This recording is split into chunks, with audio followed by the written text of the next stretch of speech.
Okay. Um, First off, I want to wish you all a happy Valentine's Day. And for the two fellas, make sure you take your sweetheart out someplace nice besides McDonald's. Um, we're Pizza gonna Hut. we're gonna end up we're gonna end up muting all of you. Um, so you can type in your chat box questions, and any questions are fine. I don't care what kind of questions they are. My wife will field the questions to you. So the mics will be going off shortly. So we're going to discuss some portfolio pieces that I have. And I just want to go over some of the portfolio pieces that will appear on your screen.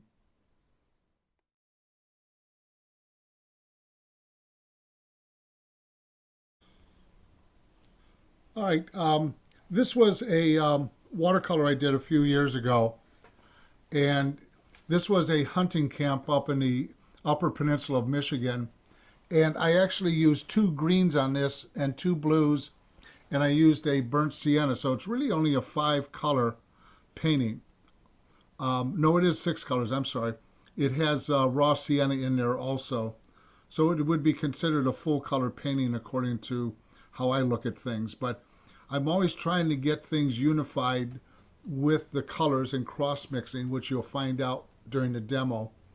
So you got to take a look at what the imprint of the watercolor is and how you want to proceed with it, because the interpretation of the photo reference is very important.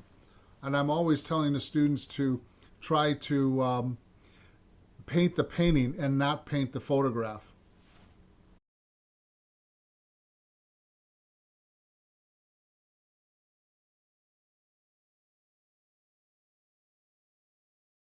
This was a fire road not far from our log cabin up in Wisconsin. And this is dominantly green and blue green, mostly green now. And I painted this with sap green, cobalt blue, ultramarine blue, and burnt sienna, and a little bit of the yellow medium. But it had this dappled light that came down through the trees, which was quite interesting to me.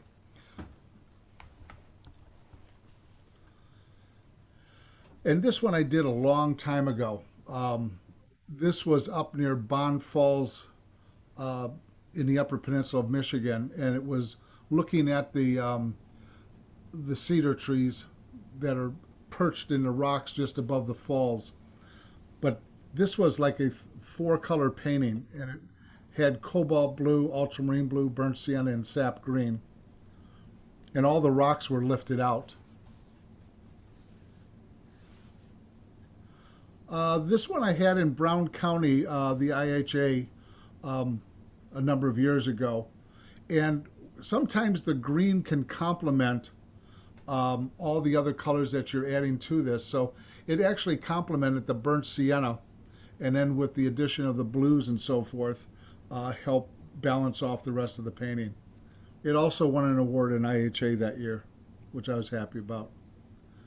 This was a commission from a lady in Bloomington. This is her boyfriend and his grandson. And believe it or not, there is a lot of green in the background, very dark blue green and brown green, which I'll explain to you on the color charts I'm going to show you. But I added the horse and the building in back because there was nothing there, just as a complement and also to balance off the two figures. This was also a commission from the same lady, and I had to change my greens and blue greens to kind of a aqua color because it was done in Florida. And I took out the other chair that was in the photograph and the brick patio, and I added stone patio, and I added some palm branches to lead the eye around a little bit better because there was nothing off on the upper left hand side or upper right hand side.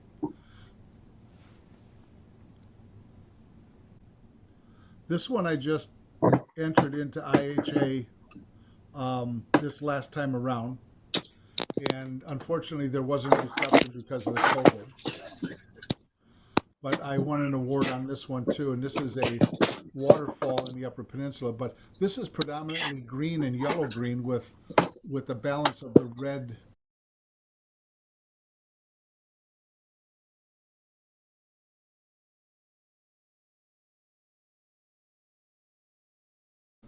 And this is one of my favorite houses in Brown County. This is T.C. Steele's house. Um, I took this picture a number of years ago and never used it, but it shows the gardens out in front fully in bloom and very grown up looking. They have since removed and redid the garden, so we don't see that type of a lush garden at this point. This one was at the IHA show also, and I was happy to say that it was sold.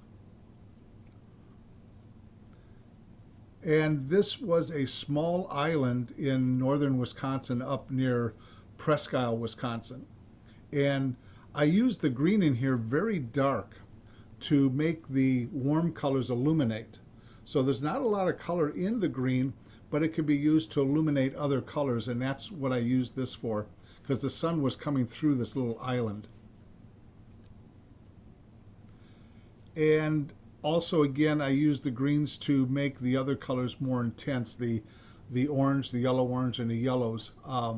This was a picture a friend sent me from, I believe it was Wyoming or Montana, and he was camping on the shore across the way, and you could see a small smoke signal coming up from his campsite. And believe it or not, this is a house out in Galena up on the hill, but I changed the blacktop road to a country road. And again, I surrounded the house with green, very warm greens. They're not really cool greens, but the tree out in front kind of sets the house off and gives it a better contrast of value. And this one was a study. I just finished. It's probably about 6 by 9, and it was what took me on this when I took the picture this last Christmas was the illumination of the tops of the pines. And down below I have greens, blue greens, brown greens, and then the illumination of the snow. But it was taken at about 3:30 in the afternoon when up there the sun starts to set. And this is one of my favorite places. This is the beginning of the Wisconsin River, just north of us where we're at. And it was actually a nice, bright, sunny day. And there was light filtering down through the woods. And I took out trees that are just off to the middle to the right to allow light to come through, because it is a wall of very, very dark trees. But I allowed that to filter into the river. And this was our driveway right outside of our log cabin. And I used a blue-green, minty green wash through the whole painting. And then I started building up on top of it. And I used white permanent gouache with color in it to lay on top of it that's a little bit cooler, because white is a cool color. And I allowed that first wash to come through on the floor of the forest and then built up the trees in the background thereafter. And then this here, I allowed the greens to frame the background to push the foreground more forward, because I started using a lot of warm colors. So greens can be used in many different ways. And what we're doing today is a swamp that actually is across the road from us. So this is the painting we're doing. And like I said, field any questions to my wife and I will answer them while I'm painting. I did add, which when we get to the filming of the sketch I've got on the paper, I did add another tree in since you got the packet, which will be sent to you. And I added a few more trees because right now it looks like there's a field goal position of the trees, and there's actually 2 trees off to the right, and I separated those 2 trees to balance off the composition. And this is the pencil sketch. There is a tree just off to the right of the big tree that I did add. Again, you'll get that pencil sketch. Oh, the paper I'm working on is indigo watercolor paper. It's a very rough paper. It's cold press indigo, 300 pound. And it's a wonderful paper. Your colors remain fairly intense on this compared to Arches. It has a lot of sizing on the paper, which allows the color to float and be lifted more casually. Okay, these are the colors I'm using. I'm using ultramarine blue, cobalt blue, sap green, which is a cooler green than the olive green I sometimes use, cadmium yellow medium, burnt sienna, and I'm using a brown madder. These are all core colors from Golden Colors, and we came down to the Watercolor Society in Indianapolis I think 3 years ago now, and my wife was fortunate enough to win a set of core colors, and I've been hooked ever since. They're wonderful colors. They don't dry out as easily, and they remain very intense and easily mixed. But I don't use alizarin crimson anymore. I've been using brown madder. And the brown madder is a stable color, where the alizarin is what we call a fugitive color. It fades very fast. Anywhere from 4 to 5 years it will start fading, and then after that it fades even quicker. So it almost disappears in some cases.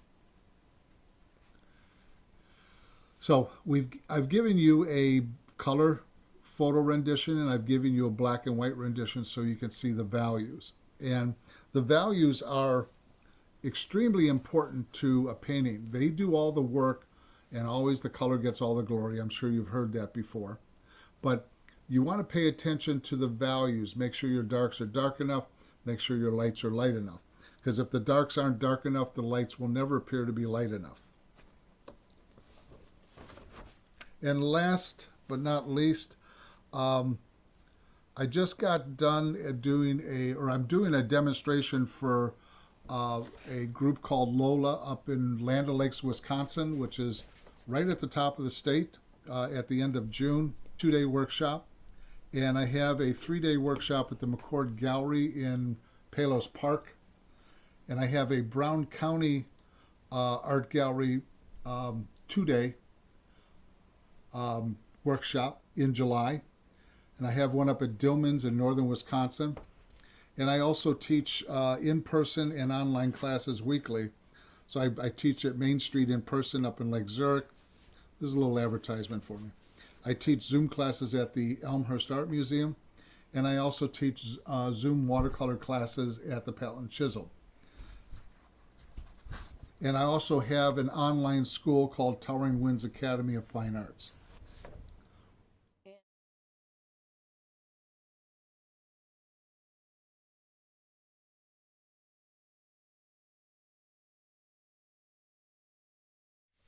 Okay, this is a very quick chart I made. I use 2 different greens. I use a sap green and I use an olive green. And I have all the other colors that I usually use on the chart running down the middle. The ultramarine blue, the cobalt blue, manganese blue. You can use cerulean blue also in place of manganese. Raw sienna, burnt sienna, brown madder, and cadmium yellow medium. The first 2 rows are the sap green mixed with ultramarine, and I did just 2 tests, one with a little bit of ultramarine, one with a little bit more ultramarine, so you can see the difference in the colors, how they change, get a little bit cooler. The cobalt blue with a little bit, and then more cobalt blue. So it runs according to all the way around like this. And then the olive green with the ultramarine blue, you get kind of a grayish blue-green depending on the name brand you're using, which will change your colors. So you can see the list of colors. You'll get that in the packet, I believe, so that you'll have that as an idea, as in a good exercise. Because it's nice to make a color chart because it makes you familiar with not only the colors, but the name brand of colors that you're using. So this is where I put the extra tree in right here. I had just this one tree, so I moved this tree away from that one and created 2 trees here. And I'm always very conscious of not having the trees equally spaced. There's other trees back in here. And I separated these trees a little bit differently than what's in the photograph, and I made one smaller. So I'm always adjusting the composition to have a better composition, because nature doesn't make the perfect composition. So this is what I'm using today. I have a 1-inch flat brush ox hair. I've had that for 40 some years. I'm using 3 cat tongue brushes that my wife bought me a few years ago. The one on the right is the number 10, I believe. Then I have an 8 in the middle and a number 4. I've been using these quite a bit in the last few years. But we have to tell you that since the COVID, they switched from sable to squirrel, and now they're using horsehair. And the horsehair Is terrible. and it's falling apart, so we removed it from the list. And then I'm using 3 small round brushes. 2 of them are about the same size. And one is a number 4. These are number 6s. And this is a number 5. So I have Kolinsky brushes and so forth. And my wife's toothbrush. So I do clean it out before I give it back. So we're going to start, and if there's any questions I can cover before I start, please ask. My wife will field them to me.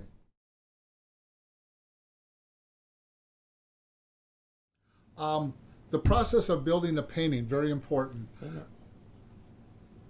We're building from, excuse me. Okay, got a question. You're using indigo paper solely? I use indigo paper. I use the Arches watercolor paper, cold press and hot press, depending on the subject matter. And I also use Kilimanjaro occasionally, which is a pretty good paper. I get that from Cheap Joe's also. Next question, do you stretch this paper? No, I just tape it down. This is one of the benefits of using 300 pound. You don't have to stretch it and go through all that process. If you're using 90 pound, which I wouldn't recommend, or if you're using 140 pound, you can stretch the 140 pound, or for immediate use, you'll tape it just across the top of the paper, 2 tabs of tape on the sides, and you can start painting. But it has to be able to contract and expand. And if you tape the 140 pound all the way around, you'll end up painting in hills and valleys. Okay? Okay. All right. So as I said before, to build a painting, the process is the block in, which is very important. So you're painting large areas to small areas. Always. Detail is always at the very last part. You're painting from large to small areas, and then you're painting from background to foreground. So you're layering things as they come forward to you. And you build up the background basically a little bit before you start finishing anything else in here. This has to be semi-set, and then you start building forward. You're also working your values from light to dark, which means you're putting down an imprint of the image. You're putting down darks, but they will not be as dark as they will at the end. So you build those darks up through the process, which you'll see.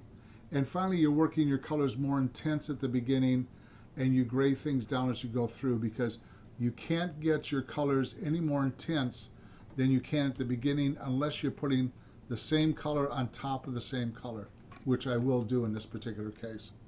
So let's get started. I am going to spray the paper ever so slightly in the background, just up on top of the paper, just the upper third. And I'm going to lift my palette so you can see how I'm mixing. I'm going to take the cobalt blue, and I'm going to take a little bit of the burnt sienna, not much, just to slightly gray it. And I don't overmix my paint on the board. I allow the color to meld and mix on the paper. So I am going to very quickly, and you'll see the color change. So I am adding a lot of grayness, and I'm kind of making sure that it's a little bit more open on the sides at this point, and it's a little bit lighter grayer in the middle. And I'm going to take a little bit of the yellow medium, just a slight bit. I mean, that's a little bit. you can almost probably not even see it. And I'm blocking this whole thing in the background because I want this to illuminate through later on. So I'm going to take a little bit more yellow here. And when you're working large to small, that means you're working your brushes from large to small. So I'm going to add a little bit of yellow in there. And it changes, and I'm painting in different directions. Try not to smooth anything out. You're not painting your walls. If you feel like you need to paint walls, you can come to our house. I have a couple I need to paint. But you want to, I'm adding a little bit of yellow, yellow-green in here, and I'm bringing it down in different directions at this point. And it's all the basis for everything that we want to try to build on. So I'm adding a little bit more yellow in this case. And I'm going to add this right in here, come out to here, and add this in here. So we're getting a little bit of a green. This is a wonderful swamp, not across the road from us, actually, up in Wisconsin. And I'm going to take a lot more yellow and a little bit of the cobalt. Not much. You can see that it went down a little bit. And I'm going to add the yellow back in here. And I'm going to bring it forward.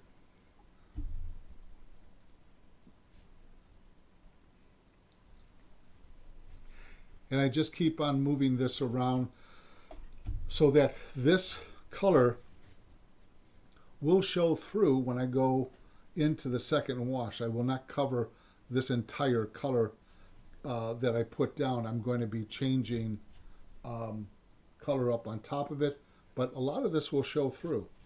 So I'm going to add a little bit of burnt sienna to this mixture, not much. And I'm trying to keep my edges as soft as I can for as long as I can. Now I'm going to switch to the next size brush, and I want to initiate back in here while it's still wet. It's still glistening with water, and I'm going to put in some very soft pine trees here in the back. I may have to go over it, and I'm just kind of fuzzing this in at this point. And I'm trying to keep them very soft. We got a lot of fog back in here. Occasionally you'll see some deers or coyotes back in here, but not that often. The deer you see a lot of.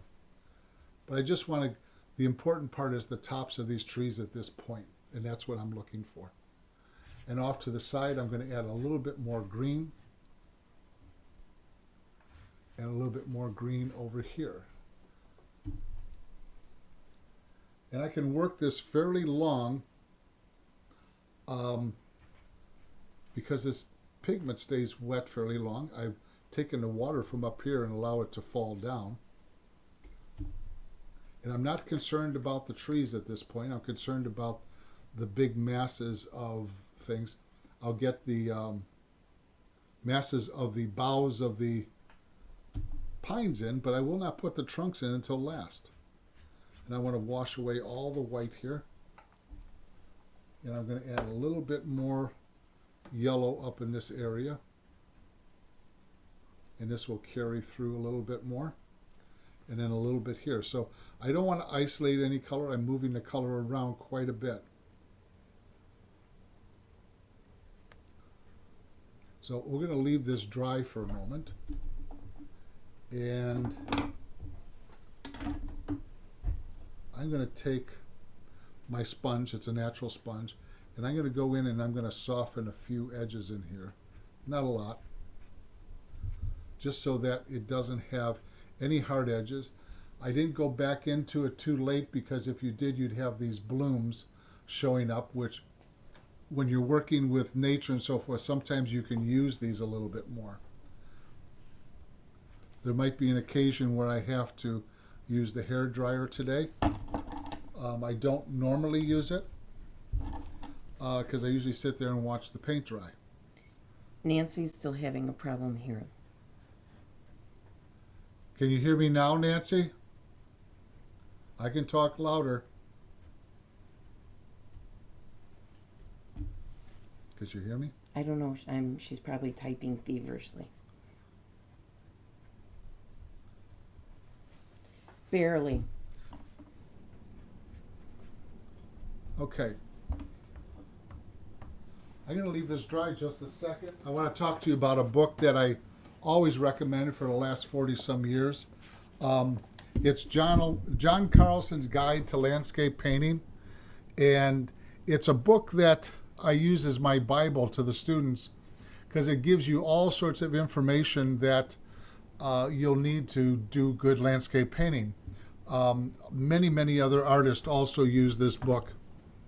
And it doesn't, unfortunately, have any color illustrations in it, but you can go online to the internet, type in John Carlson, and you'll see all of his wonderful color paintings. And we were fortunate enough to see some of his paintings out in Boston at the Voss Gallery years ago. But it talks a little bit about perspective. It talks about the different planes. It talks about light. It talks about dark. It talks about the design of a landscape, the composition. So it's an excellent book, and it's only 130 some pages long. But if you have time, maybe you can order. It's about $12 or $15 on Amazon. And we have a link on that one page in the packet. Nancy said that with you talking louder and me holding the mic, she can hear you really well. That's good. All right, I'm going to take the hairdryer to this, so hang on just a minute, please. We were asked in the question box who the watercolors are made by and their core paints. And it's all Watercolor Society of Indiana's fault because you had the rep there about 3 years ago. Valerie Allen. Yeah, Valerie Allen. She's a real sweetheart, and we've become good friends since then. But their core watercolors, they just introduced them maybe 7 years ago. Core is made by Golden, and Golden was the first company to invent acrylic paints.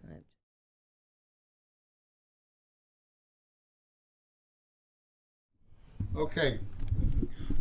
What I want to discuss next before I start in, when you're building the painting, what you have to remember is that your background is cooler and it's a little bit grayer, so you get a little bit of depth.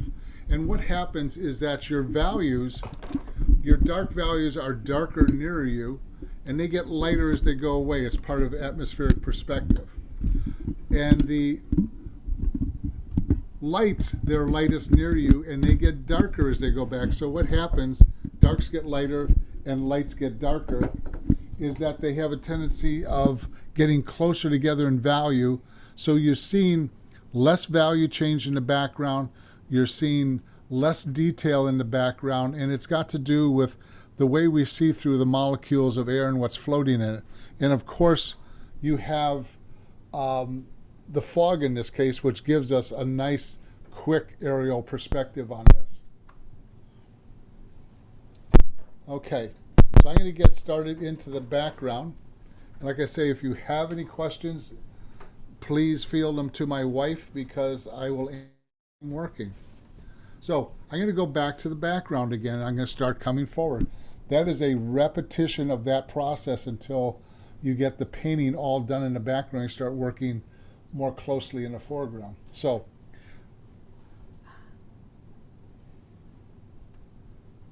we have, I'm going to start off with the cobalt blue and a little bit of the sap green, not too much, and a little bit of the burnt sienna. Now, the more water I add to this, and I'm kind of cross-mixing this color just a slight bit more than what I did previous. And I take this color and I tap it off on my paper towel. I want to do a little bit of dry brushing back here. And there's numerous things that I do, and I want to make this a little bit more come into focus, perhaps, if you want to call it that. But I'm just slightly scrubbing the paper with this. I'm not pushing down on the brush. I'm not adding any pressure to it. Go back for a little bit more. Tap it off on the paper towel so I don't have too much moisture on here. Sorry. And then I'm going to take the toothbrush with a little bit of water in it, and I'm going to spray this just a slight bit so that it has a tendency of softening a little bit more. I'm going to take a little bit of the same color again, tap it off on the paper towel, and continue bringing it all the way down to the ground here a little bit more. But I'm going to take a little bit more of the cobalt blue mixture over here, tap it off on the paper towel, and continue. I want this a little bit cooler down here. Now I'm making this a little bit stronger than what's in the photograph because I want to bring it forward a little bit more. If I need to make it a little bit less, I will soften it later on. Now, at this point, I'm going to take a little bit of the cobalt blue, mix it in with this, and I'm going to spray this ever so slightly. A little bit more water. And I'm going to cool this down just a little bit. And I'm very close to the paper when I'm doing this, because if I pull back, it's like a shotgun. It's going to span out a little bit more. So if I rinse the brush out a little bit and I still have a little bit of that color, I am going to spray a lighter value of that. And I can catch it with the paper towel. So I'm going to just dab this up a little bit. So now we have these trees coming forward just a little bit more. Now I can come into the pine trees up front. And I want to pay attention to how the color is starting off in a layer. So I'm using a lot of yellow medium. And I have a little bit of the burnt sienna there. So it is grayed down slight bit. And I'm going to start by adding in some of these lighter values that kind of sneak out into here. And I really want to close this upper part in just a little bit. And what you're putting down initially is a base for what you can build on. So if it's not exactly the right color light or the right value, it can be added to later on. And many things can be fixed that you don't think they can be, but they are fixable. I'm going to add a little bit of spray up in here. Take my smaller brush and just manipulate it just a little bit. Not too much. Because this will get darker as I move through it. Now, I'm going to move into this particular area here. And I'm going to go quite dark. So I'm going to take the sap green, the ultramarine blue, and a little bit of the burnt sienna to gray it, just a slight bit. We got some dark darks here. Now we got more green in it, okay? And I blend these colors back and forth when I'm painting, so I'm going to very carefully put in that dark value, and you'll see that it dries a lot lighter. And I'm allowing what I put down first to show through.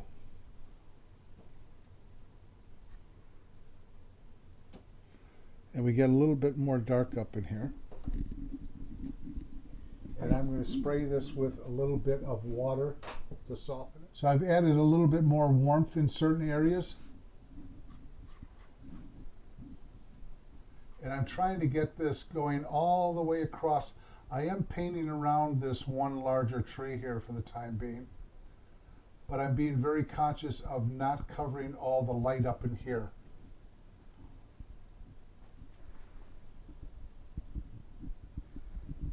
Now I'm going to come down, and it's going to get a little bit darker again because we're going down towards the forest floor. And I'm sweeping in the manner of the way pines would kind of move a little bit. So I'm trying to always paint in the direction of which way things go, whether it's the land or the trees. I don't try to add wrong brush strokes in any one direction. We still got a problem here? She's still struggling. Who's that? I believe it was Ann Rose, Roseanne? Ann Rose? Ann Rose. And I have the microphone right on his shoulder now, next to his mouth.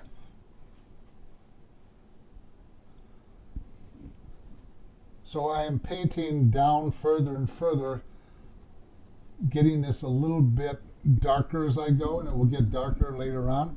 But I'm going to put some more green down in here at this point, because there's a little bit of light bouncing up in the woods. I'm going to take and soften this a little bit and bring it right on out to this area here in the field. This is working. And I'm going to use a little bit of cobalt blue grayed down, and I'm going to spray that into this area here to give it a little bit of flavoring. And that will, this is wet and it will dissipate. Now, I'm going to clean this off because I need to go to the other side.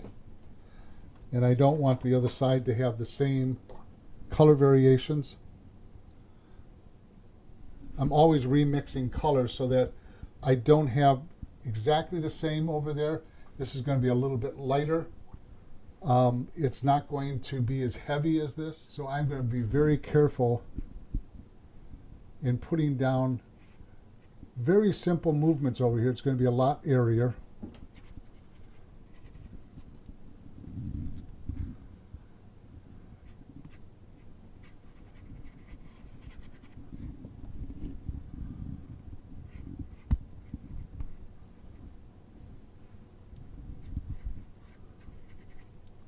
And I'm looking at the patterns of things. And I'm looking at the pattern in the photograph and the pattern that I need here.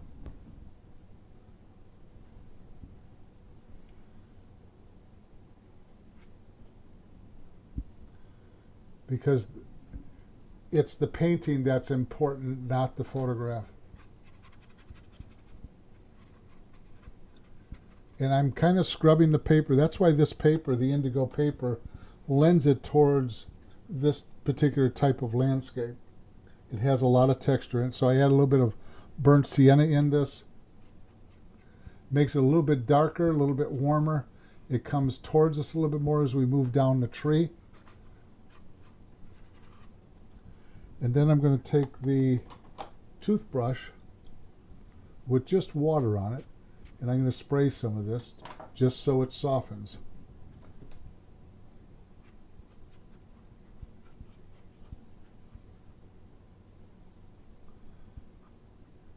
And tease in some of these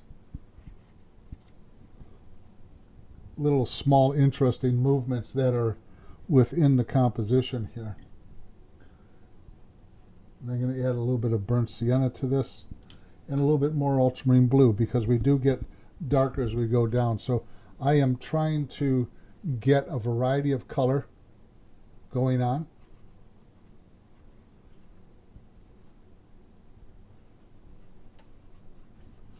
And I'm looking at the movement of things, and I'm kind of moving my brush kind of back and forth a little bit on a downward motion.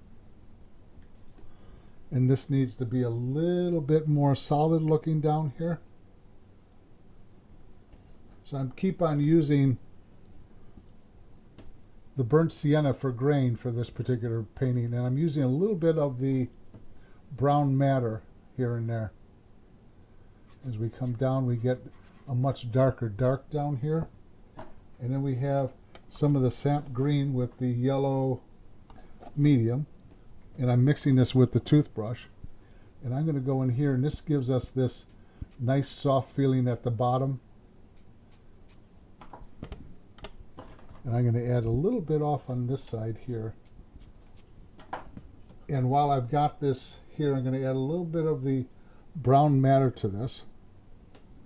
And this actually warms it up just a slight bit. And I'm coming in here and adding some of the darkness down at the bottom with this, where it receives a little bit less light.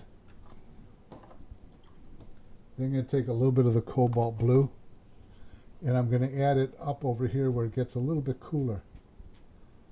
And I'm going to add a little bit more in here.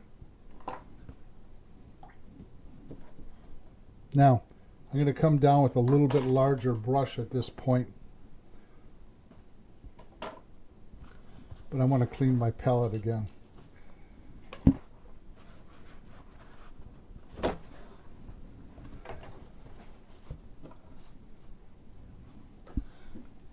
And I'm going to take the yellow medium along with what I had left over on the palette, which you can see this. And I'm going to start painting in a downward motion towards this, what I call a spring runoff creek. They do disappear as time goes along. And as you move through the painting, you move slower. You're not trying to work at the same pace you did at the beginning, because that's where you'll make mistakes. And I'm allowing some of this light from the original wash to continue to show through, because I don't want to lose that part of the painting. That's what will help illuminate this. Ann Rose said she would leave and try coming back. Okay. So I'm making things a little bit darker towards us in the foreground in the shadow. I'm adding a little bit of the brown matter to it. And really what brown matter is, to be truthful, it is a cool red with burnt sienna in it. Has a little bit of alizarin in it, but not much, and it won't fade on you. And again, I'm adding a little bit of the toothbrush so that this will meld together on the paper.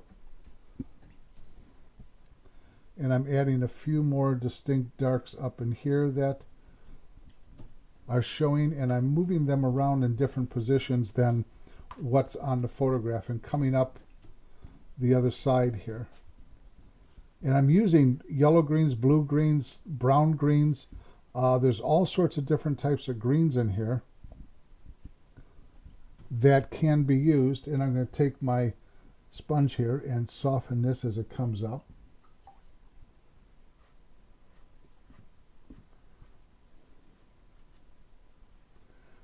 And I'm going to take and kind of roll this sponge through here for a texture. Then we're going to come across to this part. This is going to darken in as we go into more shadow. I'm going to bring it down to the small waterway that's here that I've enlarged a little bit from the photograph. Makes it a little bit more interesting. And up into here, and I'm going to allow some of that light to show through, but I'm also going to darken in the corner here and cool it a little bit more, because when we read a painting, it's like we read a book from left to right, up to down, but the idea is to get the person into the painting and around, and don't let them to fall out the right hand side. So you want to keep them within the painting. Now I'm using a little bit of the toothbrush, and I'm going to go back and add just a tiny bit of the burnt sienna up here on this little trail up here, which is not all that important. And I'm going to take a paper towel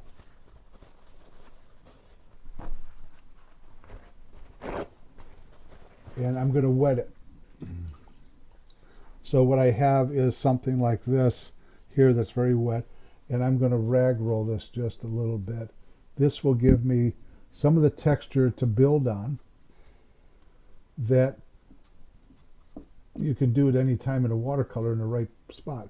But this is, again, the basis of what's going on in the watercolor. Now, I'm going to get some clean water, and I'm going to leave this dry just for a minute. And if you have any questions, please ask.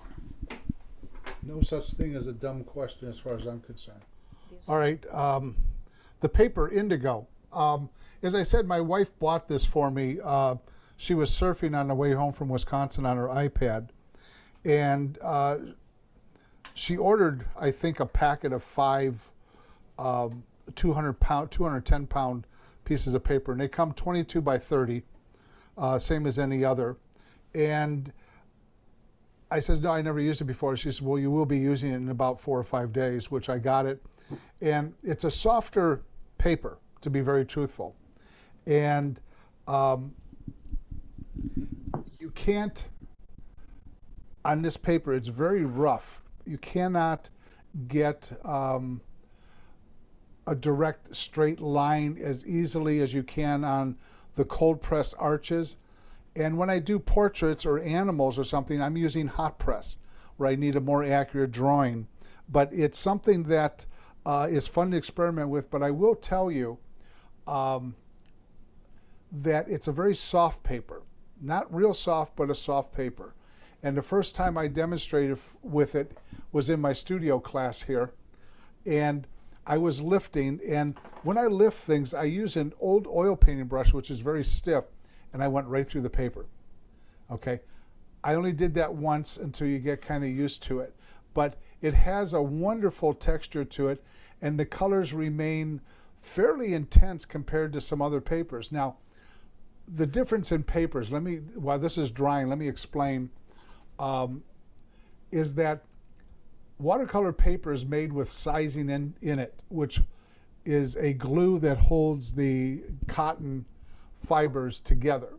And then they spray it with another sizing on individual sheets of paper, and that is there to protect the paper.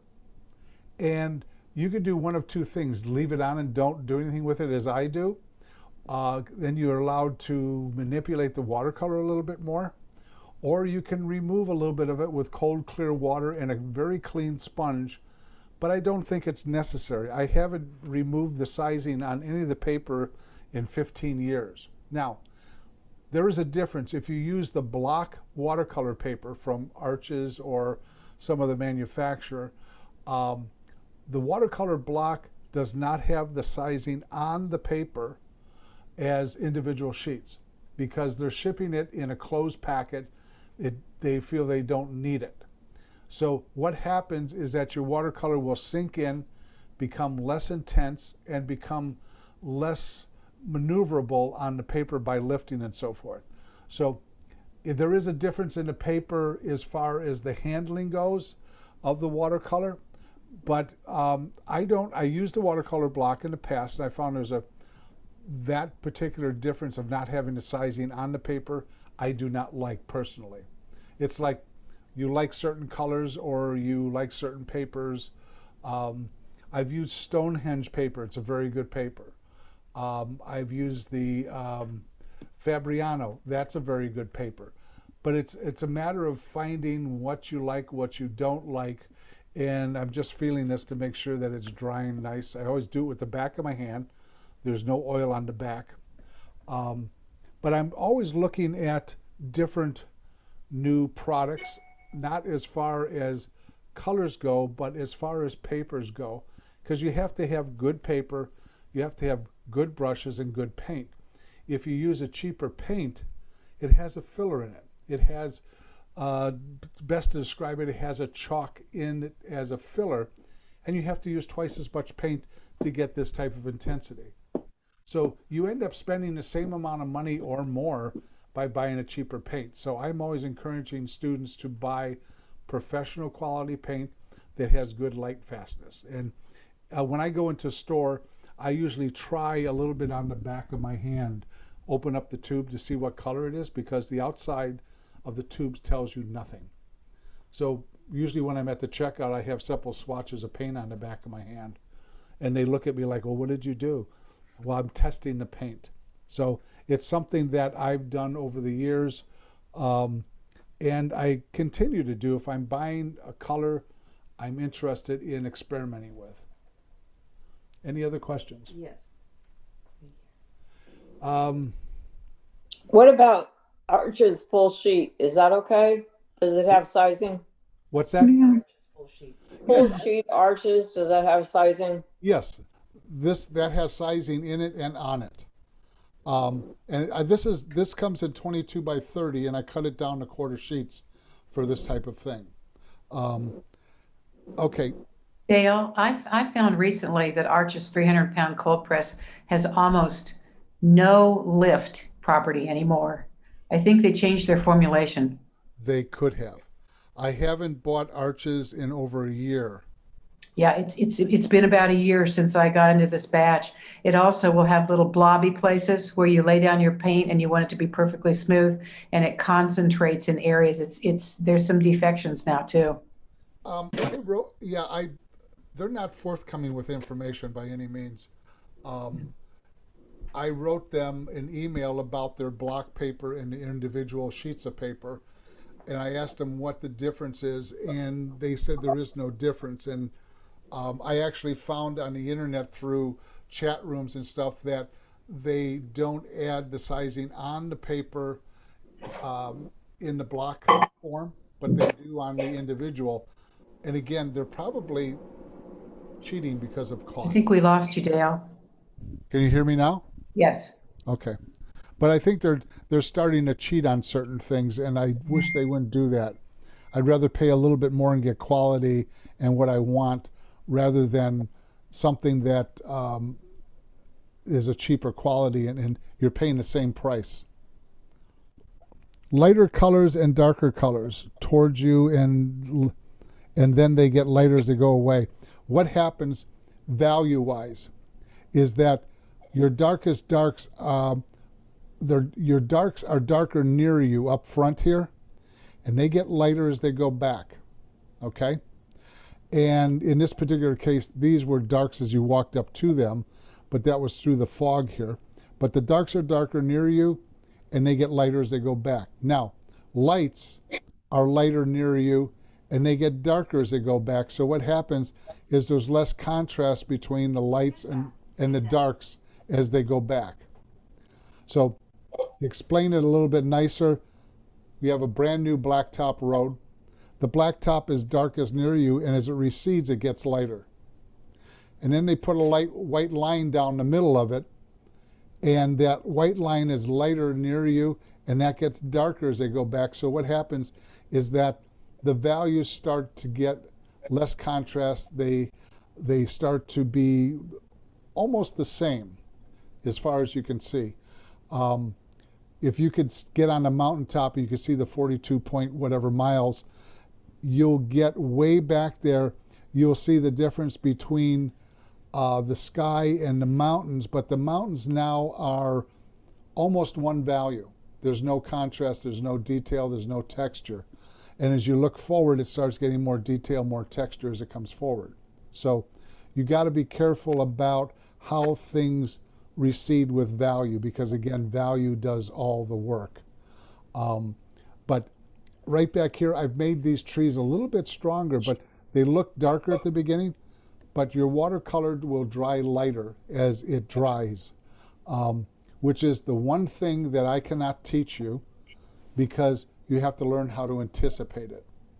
And every name brand color is different, just a slight bit. Oh, the combinations of color around the little creek here were sap green, yellow medium in certain areas, and I added a little bit of burnt sienna to gray because we're in shadow area a little bit here. As I came forward, I added the ultramarine blue to the same combination and a little bit more burnt sienna that you see sitting out here. And I changed by adding water to it and a little bit more ultramarine. I added that off to the right-hand side. So as I'm moving around the painting, which is one thing that I had to practice as a student, is that I found a color, oh, I like that color, and suddenly everything's the same color, same value. Every 3 to 5 brush strokes, and I used to count this as a student, believe it or not, I start changing the value, the temperature, the color, the intensity as I move through this. So it now is like tying your shoes in the dark to me. I just do it automatically.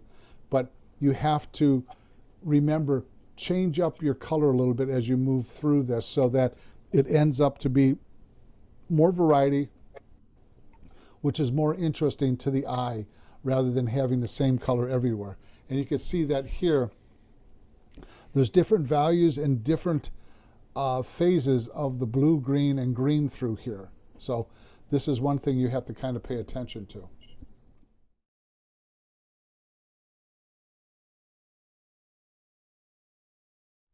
All right, we're going to get started again. And I clean my palette off, which I do regularly. It used to be where as a student, I used to paint from beginning to end with my nose up on the paper. And you have to remember to step back every 10, 15, 20 minutes and decide what you're going to do next. What are the one or two things that you need to do before you start? What I'm going to do is I'm going to go back to the background up here on top, and I'm going to come down to the bottom. And I am going to mix up using two different brushes, my small cat tongue and my medium cat tongue here. And I am going to start off on this side over here because I need to look at how this is balancing. And I'm going to use the blue-green and a little bit of the burnt sienna. I'll put some over here so I don't over-gray it. There we go. And I'm going to start up here at the top again. And I want to kind of close this corner in a little bit more.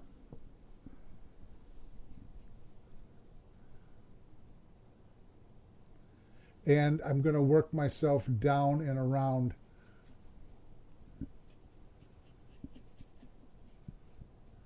And I keep on moving all around, and I'm trying now to leave just as much light as I did before, but I'm making the values a little bit darker and a little bit more detailed, but not overly detailed, because I don't want this side to interrupt with this side and overtake it. But I am looking at the patterns of things at this point. And I have my toothbrush ready for a little bit of soft spattering going on up here to help connect a few things. I'm going to bring a little bit more out here. And it's a matter of slowing your process down. If you try to go too quickly, you'll end up with mistakes. I have a whole landfill full of mistakes. So I'm taking a little bit of the blue-green or the cobalt blue, and some of the sap green, a little bit of burnt sienna. And I just laid down, there it is. Just laid down the dark in the wrong place. For right now, that's fine. So I'm going to tease this back in. I keep on drying the brush off on the paper towel. And I'm going to keep on spraying this with a little bit of color here and there to soften things. And I'm going to attach it off to the side over here.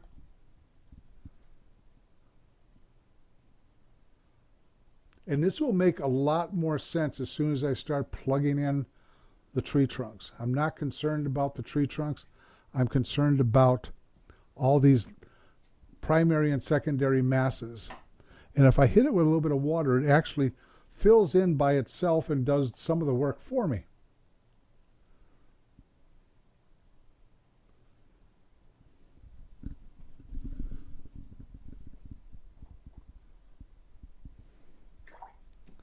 I'm going to use a little bit more sap green here.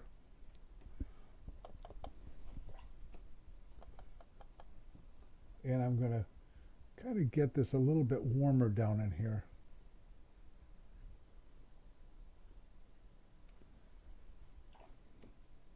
Now, I'm going to take the smaller brush, and there's some shrubs and bushes down here at the bottom that need to be worked on just a little bit. And I'm going to take a little bit of the cadmium yellow with that, gray it down into the color that I have here a little bit, and kind of just tease this in. And then I'm going to get a little bit darker with it as I come down, because everything will get a little bit less light and it'll get a little bit cooler in the shadow.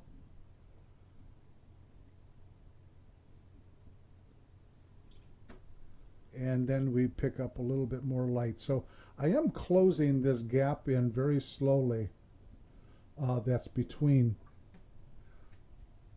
the shrubs and the other side of the path.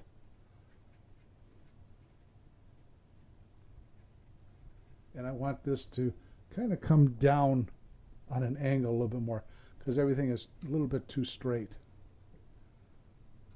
Then I'll take my toothbrush again and soften it.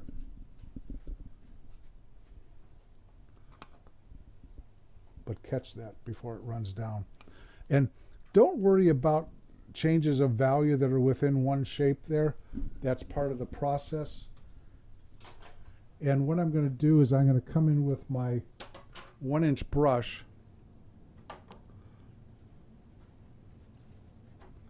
and I'm going to lift a little bit right back in here, not too much,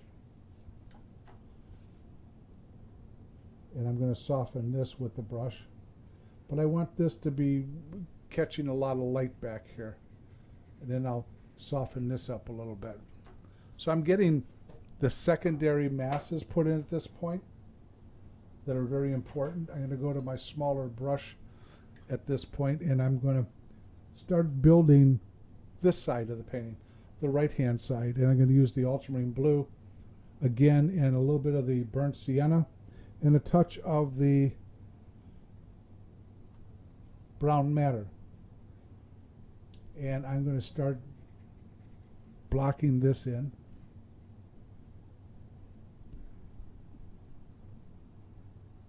And I don't like corners. This light up here in the corner's got to go away. Your eye is attracted to contrast of value first and then lights. And then if I have this light up in the corner, that light, it's going to be bothersome. So I'm adding little movements here and there so that you can see the change of value. You can see through the tree, but not totally. So this is coming down, and I'm going to use a little bit of the yellow in the mixture at this point, because as it goes beyond the tree here a little bit, it's picking up some of the light. And I'm going to spray this one up here so it remains on the softer side. As it comes out, hits the light. And I'm making every one a little bit different as it pokes out. And I think I want to bring some of this out just a little bit more. Now as I come down, it's going to be receiving a little bit less. And then it comes out here. And I can take the toothbrush and kind of even to manipulate it with the toothbrush. There's nothing wrong with that.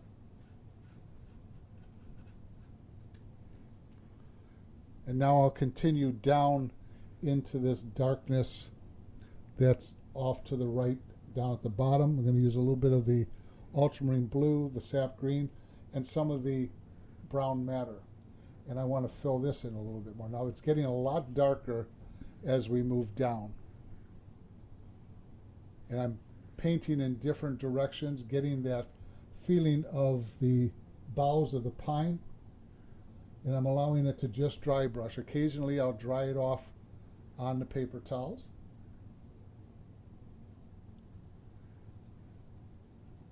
And I'll bring it off to the edge here, and I'm also going to bring it up into this area here so that it has a transition area. But these are all sorts of different types of greens and so forth. And I'm going to add a little bit of yellow green to it at this point as we come down.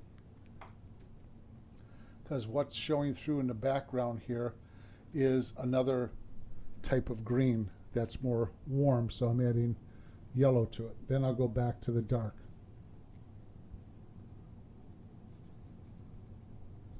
And again, I'm very casual about it.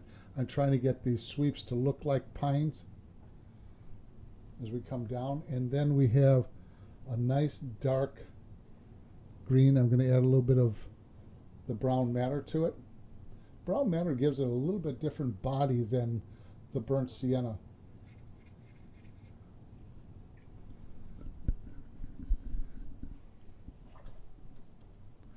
And then I'm going to take just a damp brush and manipulate that color around and let it seep in to other areas.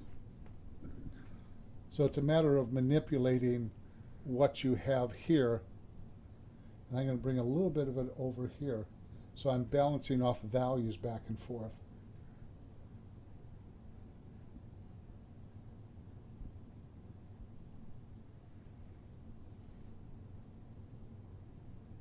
And I'm always looking back at the photograph once in a while. I'm not following the photograph to its true form, but I am taking note of different passages that are important. I'm going to clean my palette off here just a little bit, so you got kind of a clear movement here. And I am going to take the smaller brush, cat tongue, and I'm going to add some yellow into this mixture and then utilize what I have on the palette here. So I didn't take all of it off, but I needed to take most of it off.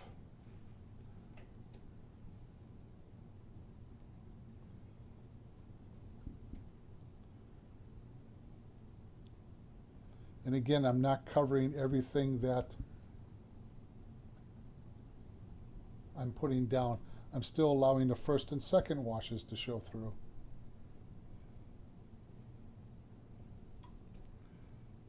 Then I'll take a damp brush and soften things as I move through it. But I'll never completely cover the first or second wash. I'm always paying attention to how it is starting to take shape, and showing that value from underneath gives it a little bit of depth even on the ground.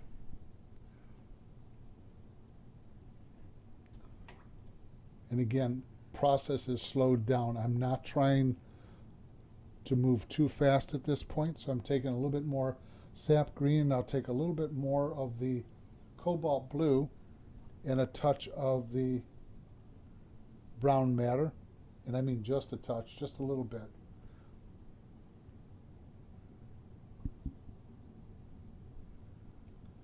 And I'm going to work a little bit back and forth here. So I have this feeling of coming down to the creek, that there's an incline. So I always try to paint in the direction of the way that the plane is moving. So up here I was going back and forth this way, that way. I'm going to go with a little bit larger brush to cover a bigger area here. I'm going to add a little bit more of the brown matter. You can see the brown matter here looks like a muted alizarin crimson almost. And I'm going to dry brush this into here. And I'm going to add a little bit of the ultramarine blue to this, just to get it a little bit darker, a little bit grayer.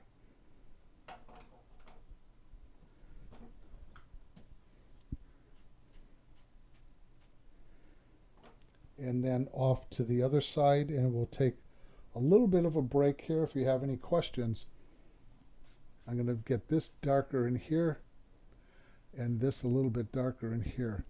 So I'm getting all the right parts in the right places before I even think of proceeding into the tree trunks itself, because I'm still leaving myself a little bit of room to change a few things here and there. I'm not going to commit myself to that this is the exact thing I'm going to do, or this is what I'm going to do. So I'm going to kind of soften this channel down at the bottom here a little bit. It flattens out before it hits the water. I'm not committing myself to the water yet. I'm leaving it on the light side at this point. But I am lifting ever so little bit here, and I can manipulate that a little bit later. But I will take this color and wash it in so that it starts to lay down. So we're going to take a break here, and I'll answer any questions while this dries.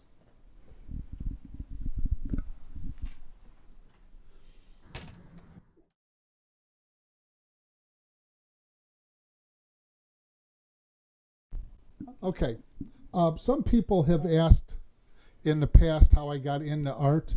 It was kind of through the back door. I was a plumber for 3 years. I was an apprentice plumber, which meant I was the one down in the hole lifting and digging while the other senior journeymans were up above telling me what to dig and how deep. But during that time, I had lost 80% of my sight. was going blind, and I went to see my family doctor, and he sent me to a neurologist, and nothing showed up on the X-rays because they did not have CAT scans or MRIs at that point back in 1974, 73. And then when the time was changed by Nixon in 74 to daylight savings time for during our gas crunch, I used to drive my dad to the train station, and I almost hit a truck broadside after I dropped him off, and he saw me.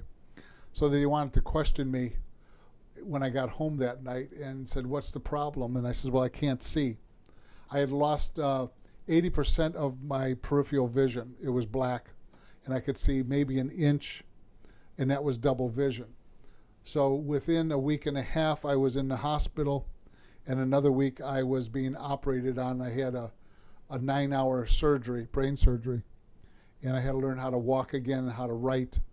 And that's when I decided to go to art school, because I've always liked art and I wanted to use my hands and my eyes. So that's how I got into art. And I was a terrible student when I walked into the American Academy. But I worked very hard, and I ended up teaching there. I was invited to teach there a year after I graduated, and taught there for 22 years. And I haven't looked back, and I'm still teaching. But what's the best part about the American Academy of Art? I learned how to paint. No, I met my wife there. Both of us were students at that time. So that's how I got into art in a roundabout way. It wasn't something that was planned for a long time. Do we have any questions at all? No. No questions. Is everybody still awake? Oh, somebody left. I have a question. I was typing away, but Yes. the cat's tongue shape brush. You get that at Cheap Joe's? You can get cat tongue brushes at Cheap Joe's. I use Cheap Joe's a lot. They're, I think, probably one of the most reasonable. But I have 3 different sizes here. And the biggest one acts as kind of like a mop.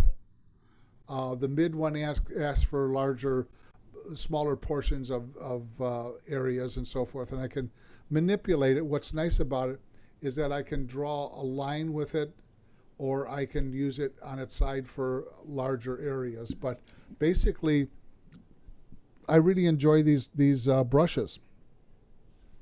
For years, this was my main brush, the 1-inch flat, and the number 12 round brush.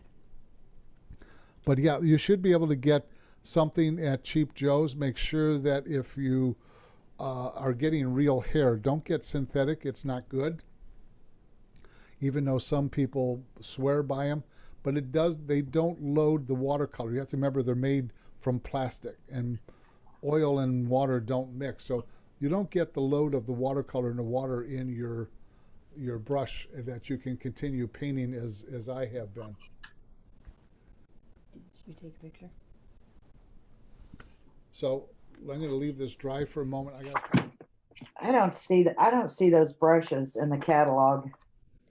Well, Dale's brushes themselves we got from Amazon, but I had said earlier, the problem was when I bought them for him for his birthday, and they were at that time sable, and they're made by Meaden at Amazon. And if you go to Dale's website and look at supplies and library tab and scroll down, you'll find the brushes. But we're telling people not to get them because since the COVID, they've changed from sable to squirrel, and the squirrel was still good, but now it's horsehair, and people that are buying them said the hair is falling out. So we're I can inject a comment there. I've used I have a cat's tongue brush I've been using for 10 years, and it's the Mary White brand, WHYTE, and it's available through Art Express, and it is the petit gris. It's the gray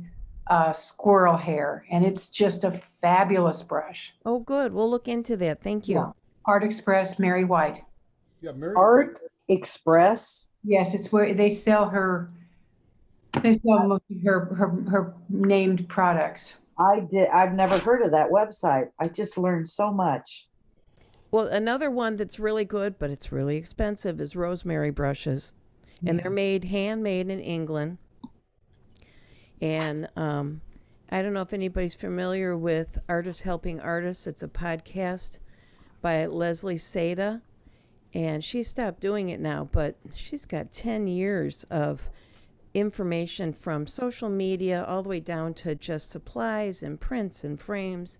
She'd have a guest host, and they would talk for an hour about art.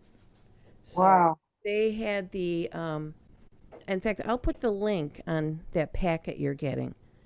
And Okay, she, that'd be she great. she interviewed the owner of Rosemary Brushes, and it doesn't matter if you're what medium you work in. Everybody loves these brushes, but like I said, you're going to pay a left lung. So Okay. Mary White's a wonderful painter, by the way. She has good quality products that she endorses and puts out. I want to explain something to you that's different than what we're doing here while this dries. This is a snow scene that I did, and I'm going to move this up so we can see it. I want to explain something about snow. When you're dealing with anything, any subject that's white, such as people with white shirts on and are all lined up going away from you, the white will be cooler near you. And as it goes back, it gets warmer and grayer. It's one of the observations, the anomalies with different colors, but white is cooler near you and it gets warmer as it goes back. So I actually started warming up the snow back here to get that to lay down flat. Now every other color, including green and whatever, every other color goes from warm to cool, but anything white goes from cool to warm. Now, the background is grayed down a little bit more, which always happens, but remember, snow scenes are cooler near you, or anything white, could be white buildings. They're going to be cooler in the shadow and even in the light near you, and they'll get warmer as they go back and a little bit grayer. So that's for snow scenes or anything that's white that I wanted to make, have an observation of that right now.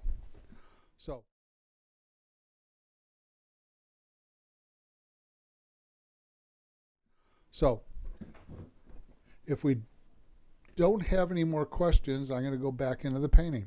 I've cleaned my palette and I'm going to go forward on this. I'm going to start putting in the tree trunks where I want them. So I'm going to take the little bit of the burnt sienna and I'm going to take the sap green, because the green is going to reflect into the trees to a great extent, and a little bit of the ultramarine blue here. So I want to make these a little bit on the darker side. And I am going to put in where I want the trees. And I'm going to have them go in and out of the boughs here. And I want that to have a feeling of softness on one side, and it'll be a little bit more distinct in the middle. But I want to see this go through the trees here. And what I'm doing here is I'm not committing myself to being too dark too quick on the trees here, but I'm placing them where I feel I need to have them. I don't want to go and pound them in too quickly, and I'm going to have this one come in through here. And in this case, I'm starting off at the middle of the tree and coming down. And as I come down to here, I'm going to allow it to come a little bit closer to us by extending it down a little bit further.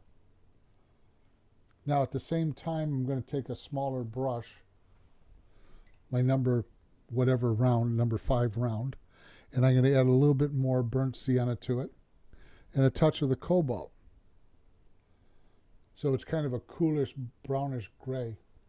And I'm going to add in a few more trees right back here that are going to be secondary to these trees. They'll be lighter, or they'll remain exactly as they are.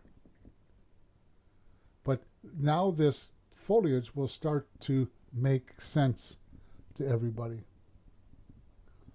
And this one I will darken in just a little bit more. I'll worry about the branches that come off of it later, but I needed to put those in ever so slightly. Now, I'm going to take some cobalt blue, which is a lot cooler than ultramarine blue. Cobalt blue is a cooler blue from ultramarine. Ultramarine's a less cool blue. And I'm putting in other trees here so that we can see trees in the background. It helps fill the void a little bit. And I'm bringing this out to help span the area. And now I'm going to commit myself to a much darker tree, and I'm going to warm it up a little bit since it's closest to us. And I'm going to start at the top in this case. This is going to be the under part, or the underpainting of the tree. And I'm going to add other color within it as I go down. And I'm going to let this drip down a little bit. So I take the toothbrush real close to the tree, and I'm going to let this drip down. And I'm going to add a little bit of more blue to this. As it comes down, it's going to get darker.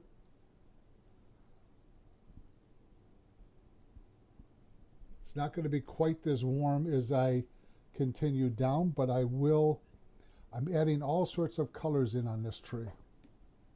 I don't want it to be the same color from here to here, or the same temperature, or the same value. So I've added a little bit more cobalt blue to this as I go down, and it starts to balance off all the other colors.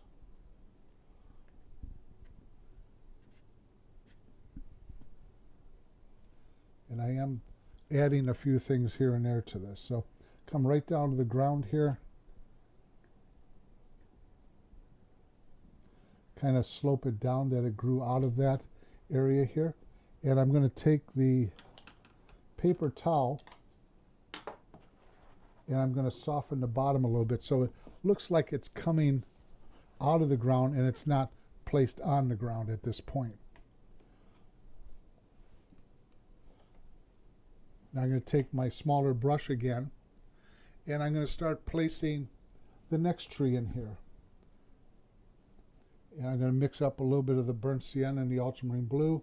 And I'm also going to take the green, and it's going to be a brownish green like so. And I'm going to put this next tree in. I got to find it here. Okay, it's right here. This is the tree that I added to the composition. It is out in front of this foliage, so it will remain on the darker side. I'm going to take a little bit of the madder brown here, and I am going to allow that to come up. I'll allow this up here to overlap it. Then I bring it down like so. And this is just the first pass at the tree. Now this tree doesn't come as far or forward. And I'm going to take this at the bottom and kind of move that here. And this composition is now starting hopefully to make a little bit more sense, because we got the trunks holding up the foliage.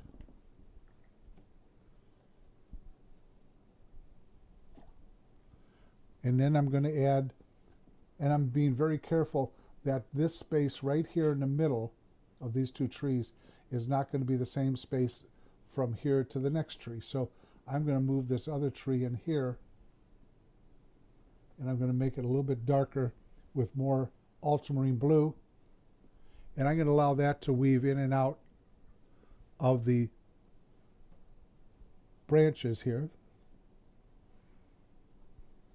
And I'm going to bring that down to here. And I'm going to let it stop. Now the next one is going to be closer to it, and it's going to be a little bit bigger.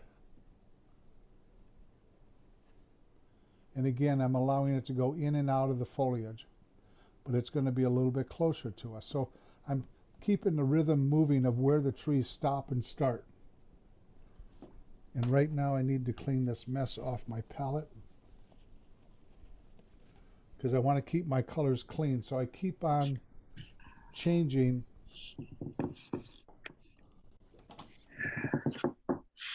my color, my palette, so that it doesn't continue to get too dark, too muddy. So I've mixed up some of the brown matter, and I am adding some other things in here with the ultramarine blue. And then I'm going to add another tree off over here. So I keep on looking at size, shape, and spaces between so they don't become the same.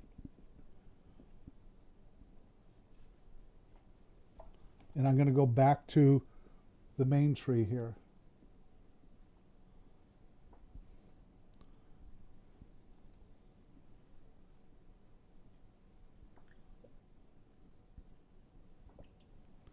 And I'm making sure that it has different color variations. I'm making sure that it will hold up value-wise.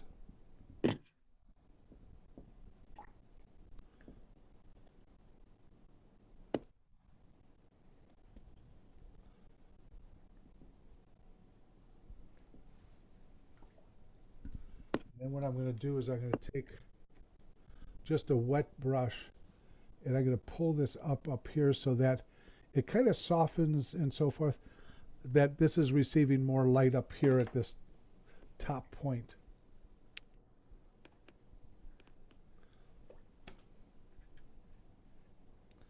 Then I'm going to come down to the ground down here that's up against the creek. I'm going to take some more sap green and move right across with this color that I've mixed up over here. And I'm going to start dry brushing in some more powerful darks at the bottom.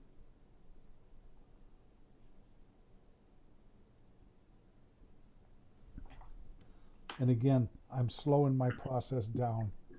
If I move too fast, I'm liable to make some larger mistakes. Change the value a little bit so I don't end up painting the same thing from here to here.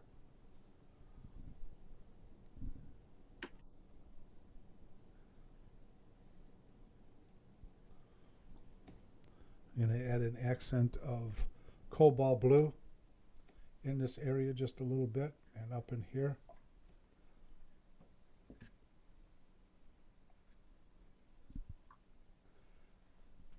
And then I'm going to dry brush a lot of this, come down to here. And then I'm going to use my toothbrush with a little bit of the burnt sienna on it. Then I'm going to use a little bit of water. This will bring some earth colors, a little bit warmth coming into the foreground.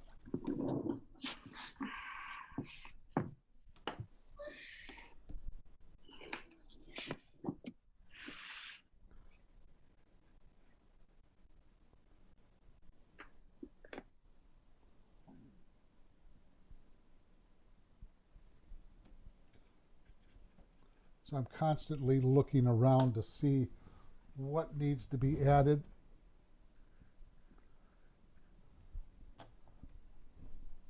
Once in a while I'll look at the photograph, and I am going to take some cobalt blue and I'm going to add it a little bit more back in here. I feel that this needs to be strengthened a little bit, and with a clean brush I'm going to manipulate that and soften it.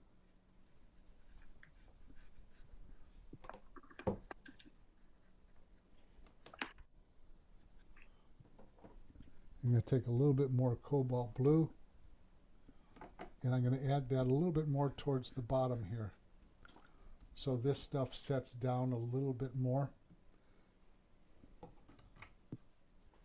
And I'm going to take my sponge and soften it just a little bit, like so. Then I'm going to go back and take a little bit of the the cadmium yellow, and I want this to be intensified just a little bit more, so we're seeing warmer light coming through here, coming down and across to the shrubs on the other side that are hitting it, grabbing it. And I'm constantly watching my edges that I don't have a sharp transition where I don't want it to be.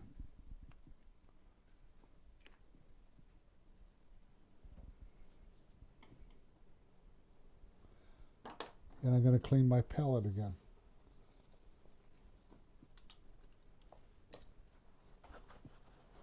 So you always keep your palette clean, keep your water clean, and you'll end up keeping your colors cleaner, and your painting will look cleaner. Now, I'm going to go in and I'm going to take my toothbrush that just has water in it, and I'm going to hit this with a little bit of water, and I'm going to take just paper towel, and I'm going to pull up a little bit of that. And I'm going to do this again. Ooh.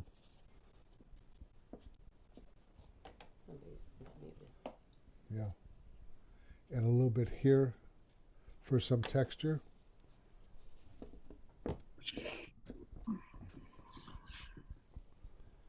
And I want to pull this up just a little bit in here.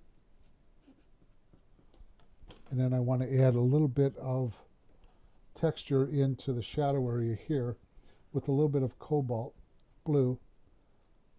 A little bit up in the tree, a little bit here. And I'm going to come across to the other side after I add a little bit of color into the creek here. And I'll define it later on.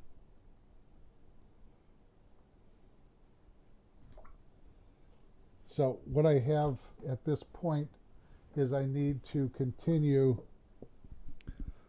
with some of the darks on the other side here, and then start adding to the tree branches and so forth. So I got a nice grayed down green at this point, and it's dark. And I'm going to start adding some more extreme darks in here.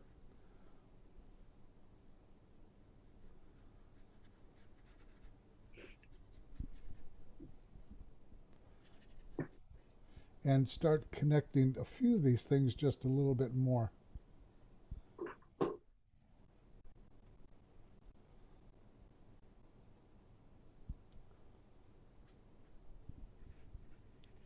So that starts to make a little bit more contrast of value, makes a little bit more sense. This I'm keeping very nondescript down in the corner. I don't need to spell things out. In that particular case, I'm going to run a little bit of darkness along the ledge here, going down to the water.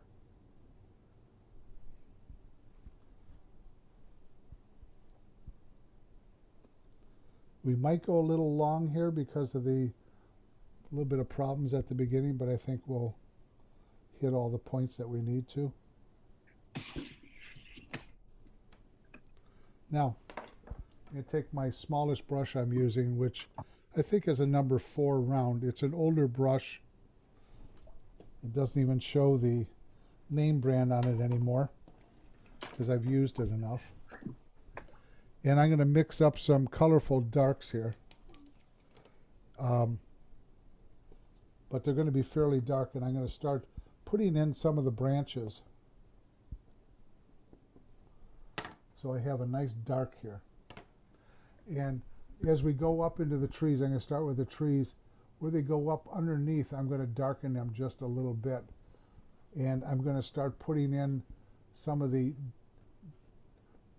dead pine branches that we always have. There's usually more of them at the bottom.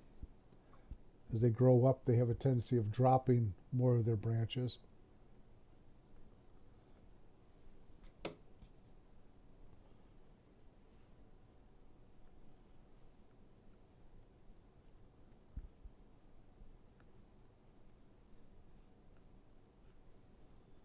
I don't want to put too many in on this side, but I want to put in enough that it denotes what is there and so forth. And I'm going to go across the courtyard here, and I'm going to add in some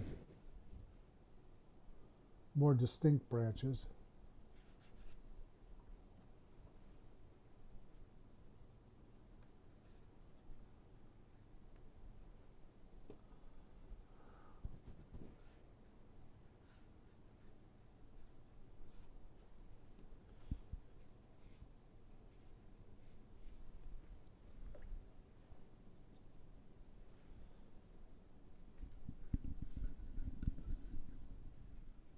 Now from the photograph, I am lightening a few things from that need to be lightened, and then other things I'm actually darkening things.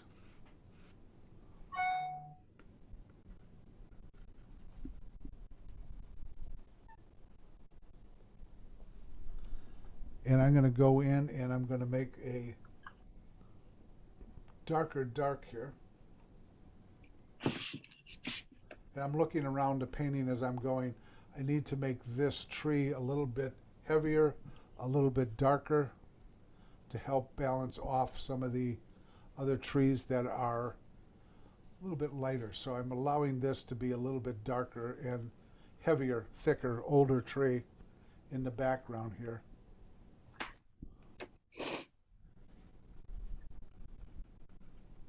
And I'm going to bring that down further. And I'm going to make this a little bit darker since this is the dominant tree here.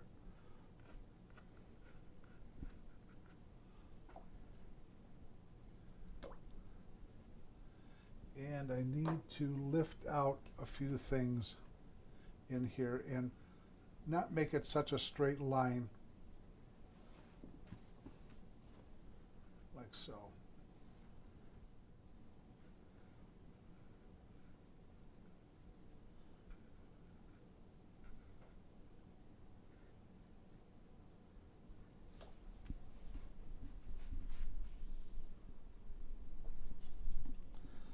Now, I'm going to bring a muted green across through here from the background. And I'm going to bring it right across through this area here. So that the more overlapping parts we have, the better off we are sometimes. And that will help show a little bit more depth in certain subject matter. So I'm bringing this bough out from the background here. And I think we're going to take a little break so that we can ask a few more questions before I try to go in and finish this up.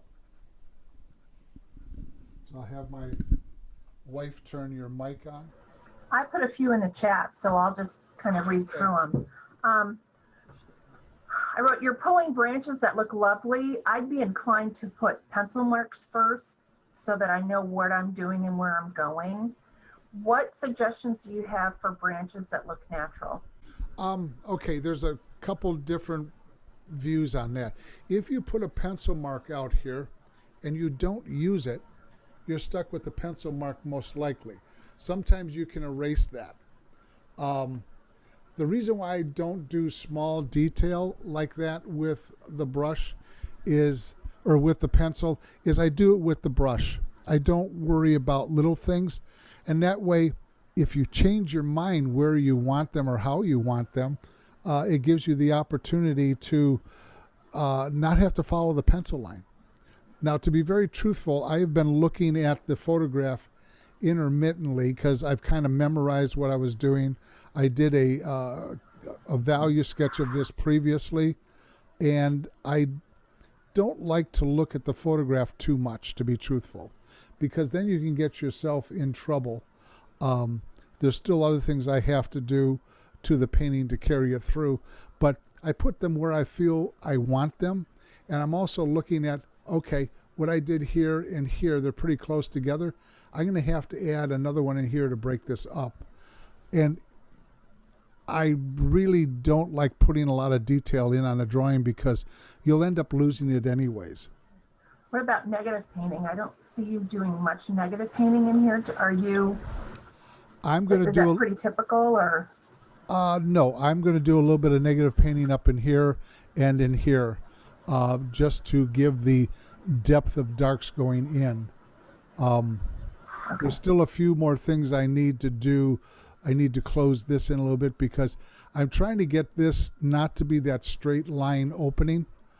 So I'm kind of sneaking up on it from both sides, back and forth, so that I don't have that straight line going up as I did before.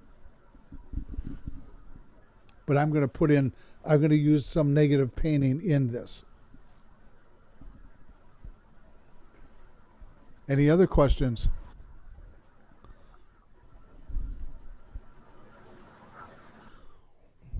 Yeah, Dale, this is Pat. And Yes. Rachel, not, is negative painting the same as lifting out? No. Okay. Lifting out is to get some lights going through. You could classify it as maybe a negative space, but a negative space is going in between other objects with a dark. So it looks like it's going in. Ah, okay. So dark to make it look light. Okay. Yeah. Let me show you an example. Hold on. Okay. Yeah, and I didn't finish the other, thanks, Pat. I didn't finish the other part of my question. So I asked about negative painting, and then I know sometimes I get areas that look too clumpy or too dark, and then I'm inclined to start lifting. And I know with this paper, because it's soft, do you do much lifting where you get down too much dark and then to save it, go back and pull that pigment off the paper? And what's your approach to lifting? You can lift and then put back in a dark around next to it. On this one here, if you can see, I did some negative painting through here, and it's a little bit softer. Sometimes the negative painting will come out too harsh.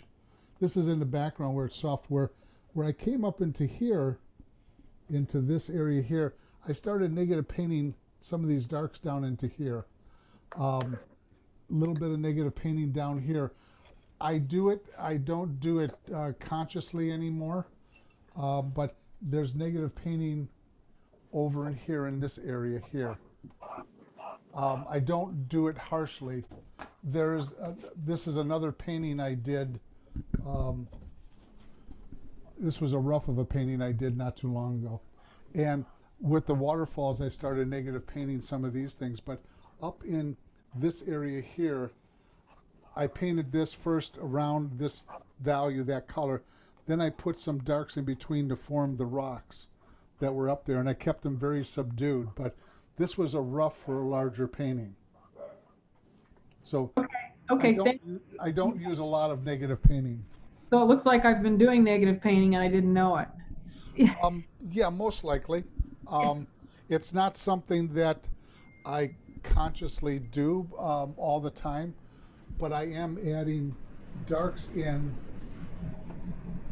I'm adding darks into the composition automatically, which I'm going to do up in these areas here at this point. So, Yeah, thank you. yeah. Dale, I noticed in a couple of your paintings that you showed before we started Yes. that trees were white. Did you scrape those out, or is that negative painting? Sometimes I'll scrape out the branches with a X-Acto knife or a razor blade. So these were trunks. Yeah, other times I will lift them out, this is what I'm going to go here. I'm going to add a few light trees in here as being poplars or birch or whatever. They're not going to be prominent by any means. So you don't use masking. You either lift or negative paint. I use Mascoid maybe 3 times a year. Okay. And it's really, I put the Mascoid down to, in small areas, in other words, if there was a light white branch coming across here with finer detail, I would put Mascoid on there so I wouldn't have to stop paint around it. It won't interrupt my brush stroke. So what I would do is, it's kind of bothersome to a certain degree because you put it down and you end up spending a lot of time going along softening some of the edges of that hard stripe of an edge going across the painting. I don't like Mascoid all that much, but I do use it occasionally. But by the time I get down to using it maybe 2 or 3 years later, the inside of the jar is a rubber ball. So I don't use a lot of it. 2 hours and 15 minutes into the painting or so. And what I'm going to do at this point is I'm going to lift out a few light trees back here. One right in front of this branch here. And this is just to help balance off some of the other light that I have going on in here. Some will be thin, some will be thick, but it's hinting at the trees themselves, I'm hinting at a few lighter value trees that are out here, and I can pick up repeatedly with this brush here till I get to my desired lightness that I want. And I'm going to put this out in front of this pine tree. So it feels like the woods are filling up a little bit more with a variety of trees instead of just pines here. And I want to put maybe one right in here in between all these things. So I'm going to feed this one in and out. And this just gives a little bit better variety of trees and make it look a little bit more natural. Because we've got birch in between our pines that are around the log cabin up north. Then there's some minor things that I want to do in between. And now I'm going to go in and I'm going to do a little bit of negative painting. I'm going to start in the background. And I'm going to take the green and the ultramarine blue. And I'm going to take the burnt sienna. And I'm going to paint some darker passages underneath here. First, I'm going to start with the tree here, just a little bit darker there. And I am going to paint a few small negative areas in here to kind of drown the rest of the shrubs that are in here. Sometimes I'll dry brush the negative handlings in here. And I want to take a look at something a little bit closer.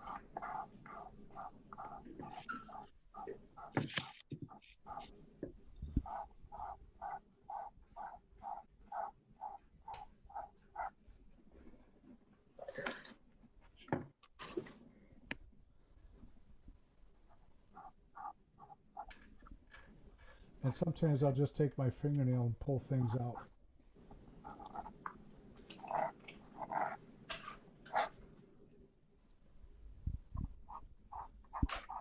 So I'm just adding a few distinctive movements in alongside the spring runoff creek just to give it a little bit more definition.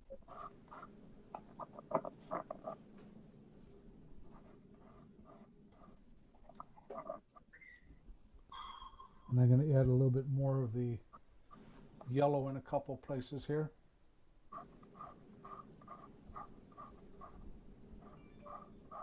And I move it around. I don't want to isolate the color too much because you'll end up isolating color. You don't want to isolate your color at any point.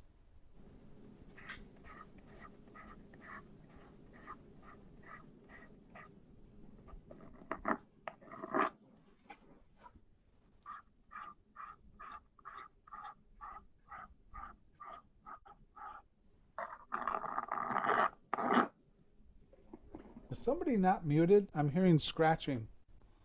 I'm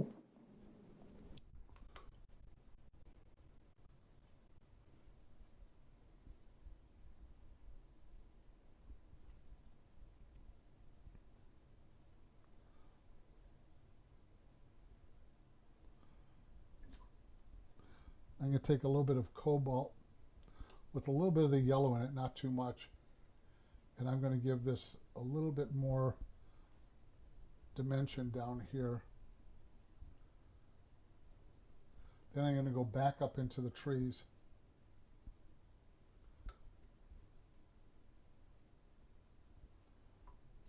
Now, back up into this right here. This needs to be filled in a little bit like this, and I need to bring across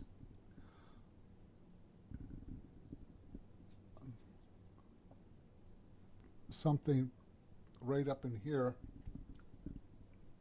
So I feel there needs to be a connection here to stop the eye from shooting straight up. I'm always very careful not to have too much of a movement going vertically or horizontally. I'm always trying to break up the movement with the eye that follows that all the time.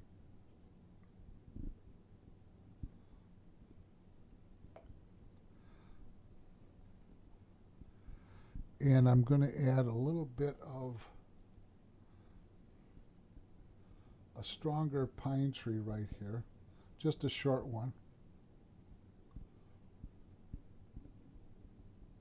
Because everything you do at this point, and do it slowly, do it carefully, should help the rest of the composition.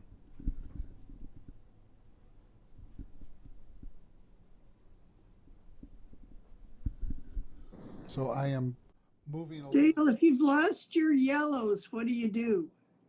If I lose my yellows, Yeah. I still have my yellows in there. What you can do is you can try to lift out to that layer very carefully, and not overhandle it the second time around.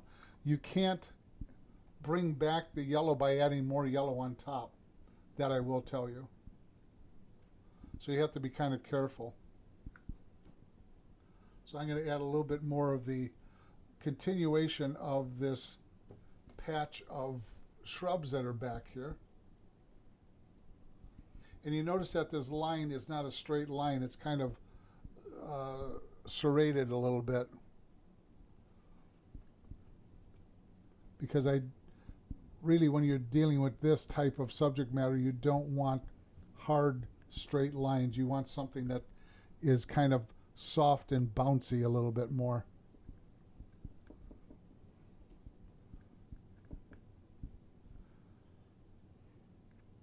And I want to define this just a little bit more. Now I'm going to go back into the larger tree here because we need a little bit more darkness to it to pull it out, because they're starting to get too much alike. So I'm going to dry brush this in here.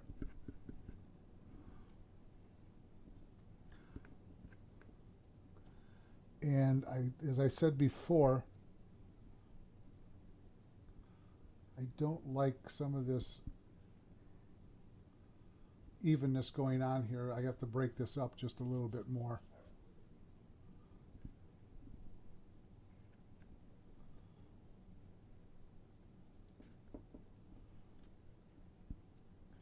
And I'm looking all the way around the picture. I'm not looking just in one spot for too long, because otherwise I end up working a little bit too much in one spot. So I'm constantly looking around.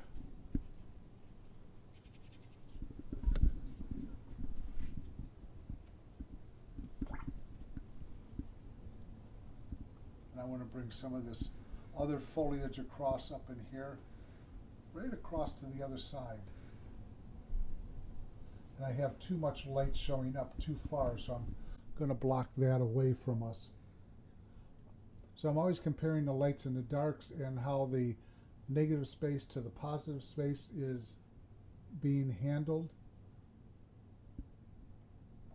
And I'm going to go in here and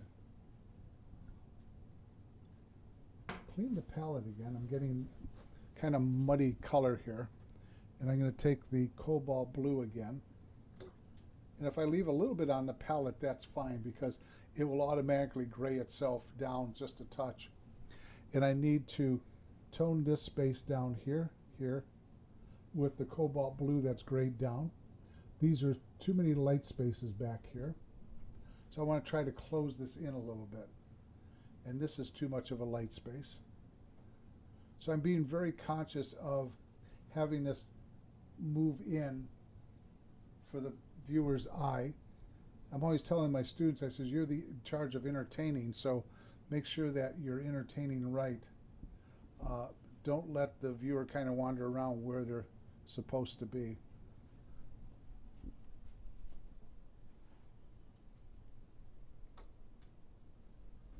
And I'm going to add a little bit more dimension back here, like this, so that it moves.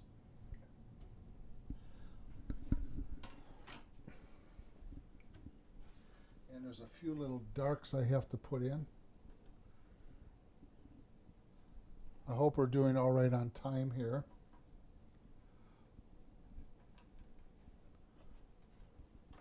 So I got kind of a grayed down green here. And I'm going to pull in a few small trees here in the foreground so that we're starting to get things moving a little bit different. I got to make this a little bit darker here so it pulls away from the back.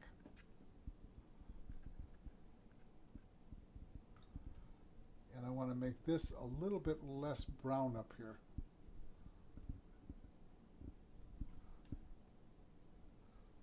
Now this is the part you can get carried away on. The very last part with details and what have you, I could sit there and work for maybe another hour, hour and a half of working with little spots like this that need to be touched up, added to, taken away, whatever the case may be. And I have to be careful not to work too long in one place and not to add too many little details and so forth.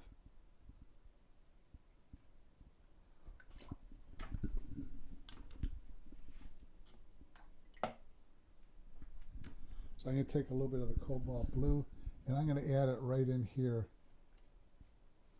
I want to close this off just a little bit more.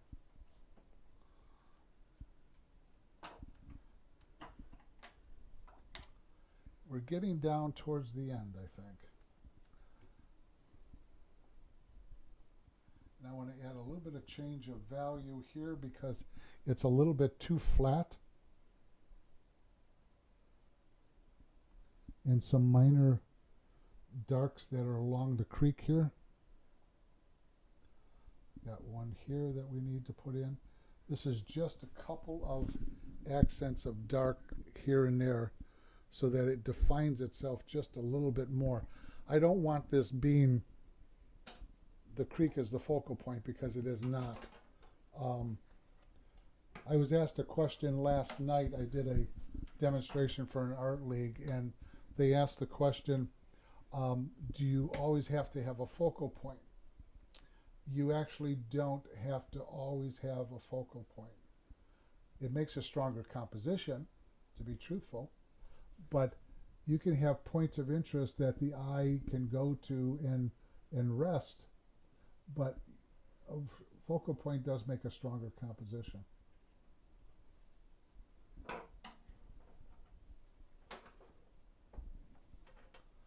So let me add a few minor things here. I want to go in and add a few extra darks in certain spots to punctuate that. So what I'm doing here is negative painting at this point.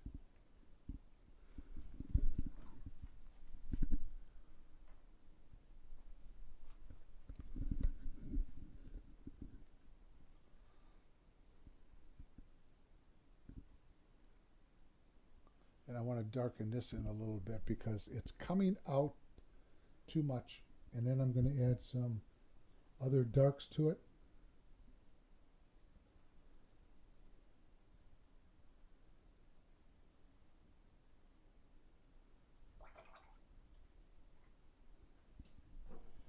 And I want to finish off a few extra darks in here. I want these connected a little bit more.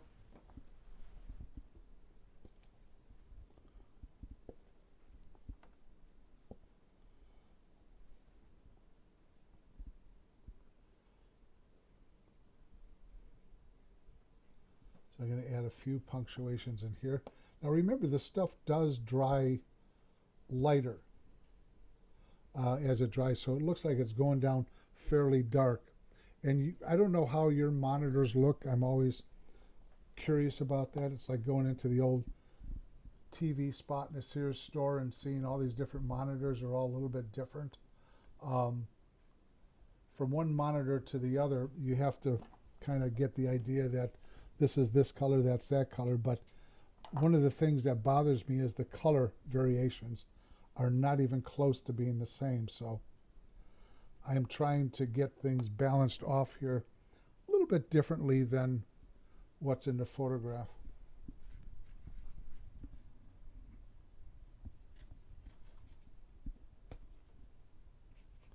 And this is too much light down in here. So I'm darkening that, adding a few small darks over here very casually. I don't want too many darks.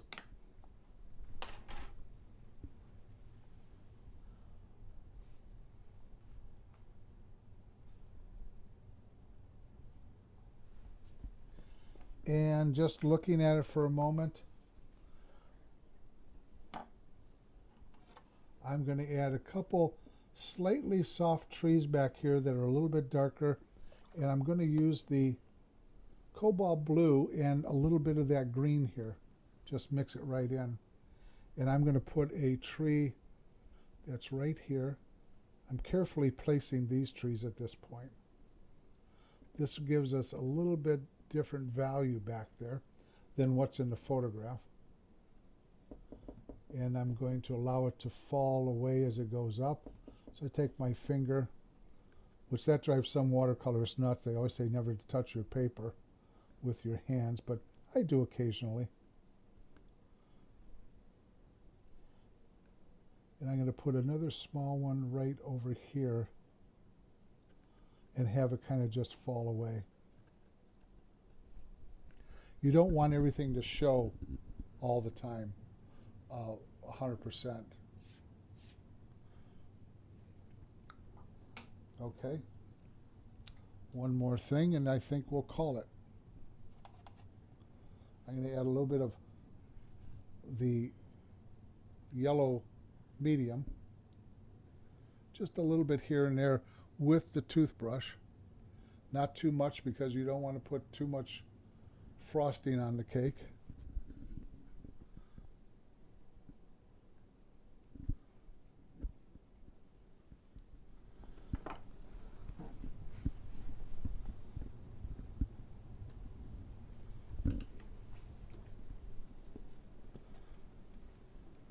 And I want to darken this in just a little bit. I want to close this in just a tiny bit.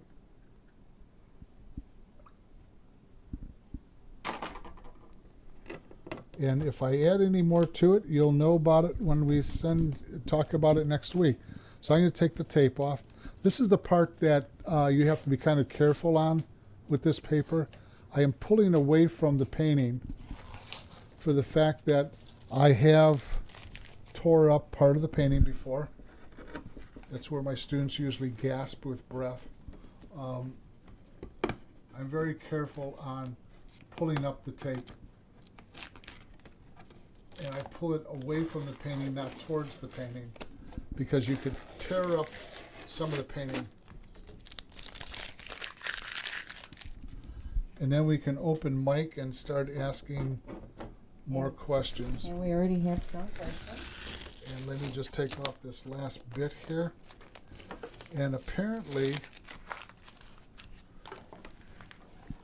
I have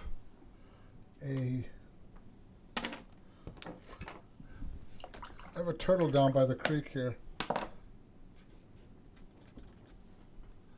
I left a little bit too much paint on the brush, and I'm going to see if I can kind of pull that up. Isn't the first time. Might even add to the painting. Take and move that paint around a little bit. Utilize it.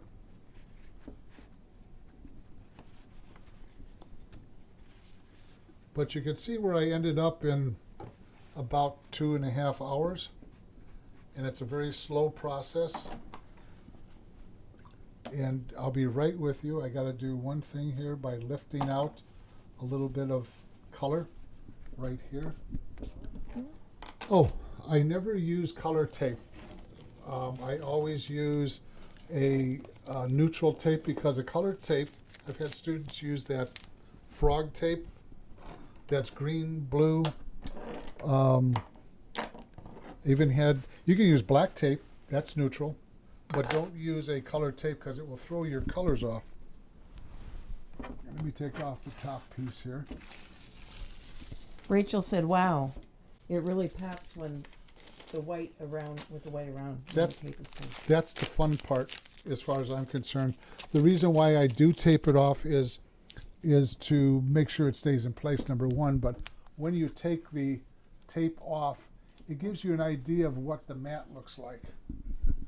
So, All right. what kind of questions do we have? I'm going to add a little bit of blue right back here. Let me plug in and get losing battery. Ann Rose, love the area you have lifted. Pat, is the creek? The creek is a spring runoff creek. Here.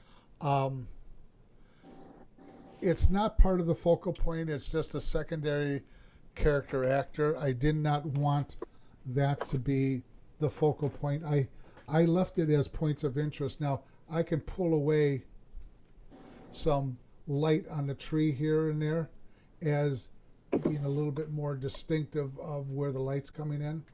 But it really depends on how you want to paint it. I did it as not having a focal point. I did it with points of interest that move the eye around. No, I don't always paint upright. This is, I got the mic, you see the mic? I don't always paint upright. I actually, when I'm working wet on wet with a subject, I'm laying it down flat. And then as that dries, I pick it up and paint it on the easel. But I'm standing when I'm working wet on wet, looking down at the painting itself. But no, I don't always work upright, but I do this for the demonstrations. We're still waiting to get a camera that they're having problems getting it, but we're going to have one shooting straight down that I can work flat. So you'll see my palette, you'll see the painting, but there's all sorts of different things. But it's really important on how one builds the painting from background to foreground. So you're building way back here and you're slowly coming up. You can see how dirty my hands are when I paint. Who said that? Dale, is the painting that we're supposed to paint, is it us going through your demo and painting this painting? Yes. Okay. So you will get the video and you'll get the stills of the shots that I took, and you will paint the painting, and in 2 weeks I will critique you on that and help you decide what you did good, what you did wrong, what you can improve on, this sort of thing. But this is a learning journey is the way I call it. I haven't stopped learning in 40 years. All right. Okay, thank you. That helps to clarify. Sure. All right. Nancy wants to know if you work in acrylics and oil. No. I started off in oil. I wanted to be an illustrator, which I did end up illustrating here and there. But when I figured out that illustrators they have projects due the next morning, your oils will not be dry. So I went into watercolor. But what oils did for me was I learned how to mix color and cross mix color, which helped me in watercolor quite a bit. I worked in acrylic for a while, but it was the beginning stages of acrylic. It was back in the early 70s where it was kind of like painting with chewing gum, and I haven't worked in acrylic since. And watercolor became part of my life at that point. Plus, the brain surgery that I had cut my sense of smell to the nose completely. And working in oils, I would have no idea on whether something is flammable or not flammable in the studio. I'd have to have vents. And I still have my taste. I couldn't maintain my weight without my taste. But I found out through sinus surgery 6-7 years ago that you actually have smell sensors at the back of your throat, and I took a taste test and I passed it. But I cannot smell a thing. Everything is like fresh air. Diane said this is beautiful. Thank you. Ann Rose said that she's envious of your techniques. So what do you do with the water? As far as what? I just leave it alone, keep it very simple. I wouldn't do anything with it. And the thing about the technique that I do use, I can't take total credit for it. I had a studio student about 10 years ago, and she was a professional faux painter. She did murals, she did granite, painted granite, marble, all sorts of stone. And I asked her to show me what she had done and explain it to me. So she brought in wood pieces that she painted, masonite. And she explained the process, and she uses toothbrush and spattering and feathers and this, that, and the other. And I took that idea and I started using it in my watercolors, and that's why I use the toothbrush and other implements to create what I'm looking for.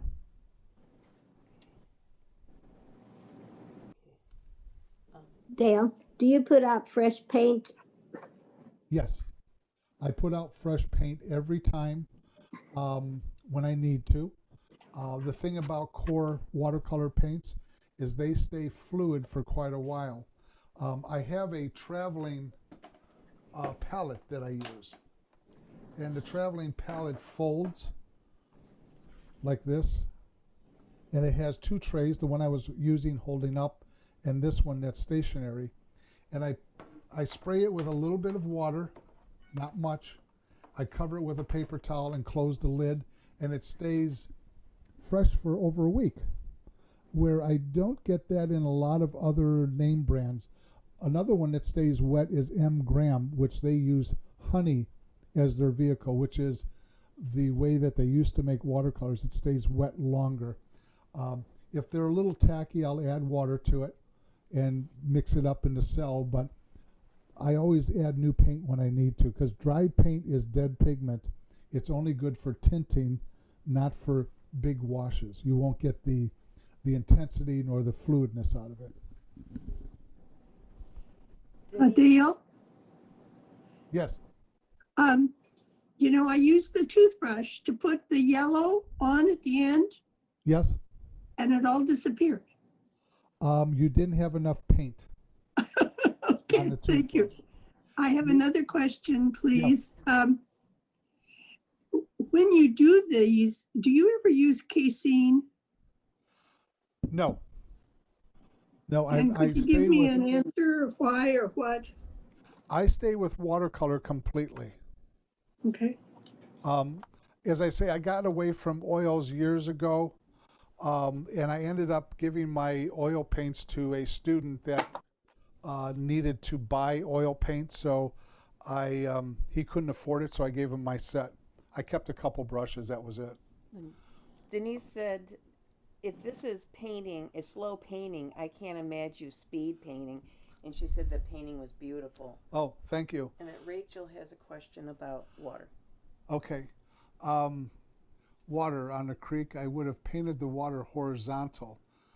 Okay, I understand what you're saying. The water reflections go down, they're painted down into the water, and any movement will go across. Now, there's no movement in the creek in this particular case, but when you're painting a fall scene, your reflection goes down. Let me show you one. Just a minute, hold on. And then she also wants to know your feelings about painting a creek versus a lake. I will show you. This is the beginning of the Wisconsin River. Have to put it higher. Let me use some tape here. Your reflections will always go down, reflect down into the water, as this does here, like that. There's a little bit of movement that I made move across, but this is another one, and this is pretty still water, but you can see the movement of the water going across back here and a little bit up here, but your reflection of the color, the value, always is projected down into the water. If it's here like this, it's down here like this, but it does go vertically down into the water, and then the water will move across it. I hope that answers your question. Anne Rose said, don't you have hard edges on some parts of the bottom? Do you have hard edges on some parts of your bottom? Of the bottom? Not your bottom, but the bottom. Personal question. Down in here, I have a few harder edges, Mike is on. but the harder edges up on the trees supersede that, because when you have an edge that you want to soften, you can either make it a closer value, or you could take your a wet brush and soften it. But these hard edges up here supersede anything down here. And actually, in the video, I'm seeing this as being a harder edge than what is actually here. So on the screen, I'm seeing something totally different. Mary Jane, Yeah. she wants to know about the Facebook Live videos on your website. I'll let my wife answer you on that. So back last March during COVID, first of all, we had a marketing calendar set up for Dale for the whole year. We were so friggin' organized, you couldn't believe it. And then in March, we saw everything vaporize. All of his demos went away. His workshops, his classes shut down because they're primarily in Illinois. And Illinois was a little more restrictive than Indiana with COVID. So we decided that we wanted to know what day was Saturday, and we committed to doing Facebook Live, which we called Watercolor Escape Saturdays, till Memorial Day. You know, because they were telling us that, you know, if we just hunkered down for the month of April, we'd be okay, and maybe a little bit in May. So we did 12 Facebook Lives, plus Dale had a workshop scheduled in autumn at Dillman's, and they sponsored him twice to do a demo. We edited half of the videos and put them on YouTube, and Dale wrote blog posts about the demos, so they're on his website. So if you go to online education, I believe it's called, drop down menu, you will see Watercolor Escape Saturdays. And we just felt it was good for us, and we felt it was good for people to have their sanity, and what better way to be sane than to paint and create art. So you can find those there, and I'm going to let you know a little secret. We are going to start up Watercolor Escape Saturdays once a month, and we don't know how long we're going to go with it, but we're going to tie it in with our newsletter, and it's going to be a nice little learning experience. And it's free. And it's free. So if there's anything in particular you want to see, you know, Dale paint, let him know, write him an email, put it on Facebook. There's Dale Popovich is his personal page, but watercolor artist, observer artist watercolorist Dale L. Popovich is his business page, and that's where the Facebook Lives are posted. And I have your emails addresses, and we will put you on his mailing list. If you don't want to be on his mailing list, just shoot us an email and we'll take you off. Okay. One thing I want to show you, the colors that I used here today, I use the same palette with my students at all times, showing them how to do snow scenes with it, water scenes, woodland scenes, fall scenes. It just depends on how you use the colors dominantly. This painting here was done, and I used the same colors here. Okay, so you can see that this is predominantly kind of a green, yellow green. This is a blue green, and I'll bring it closer. In the background here, as I proceeded through the painting, I used a little bit of gouache with the color to emphasize it. Now, there was another question about I lost my yellows. I added a little bit of gouache to the color to illuminate that background back here. And one of the things that you have to consider is I planned on doing this from the beginning. I didn't use it as a mistake eraser. What I did is I planned it from the beginning, but what you have to remember that using this is totally legal. There's no wrong or right about using watercolor as long as it comes out. Gouache. Or gouache with the watercolor. But if you're in a competition that says you cannot use any opaque medium, you'll be bounced out in the jury part of it and so forth. And I know somebody from Brown County, a friend of mine, and he entered a fully transparent show, and he's very tight with his watercolors, but he saved his name off in the corner with a little bit of gouache, as I did here, to make it come out, and he was bounced out of this, juried out of the show because adding a little bit of gouache to his signature. So you have to kind of take heed to the rules of the road and what to follow. But this, I add a little bit of gouache in here to the color, just a slight bit, not too much, but that helped illuminate the path back here.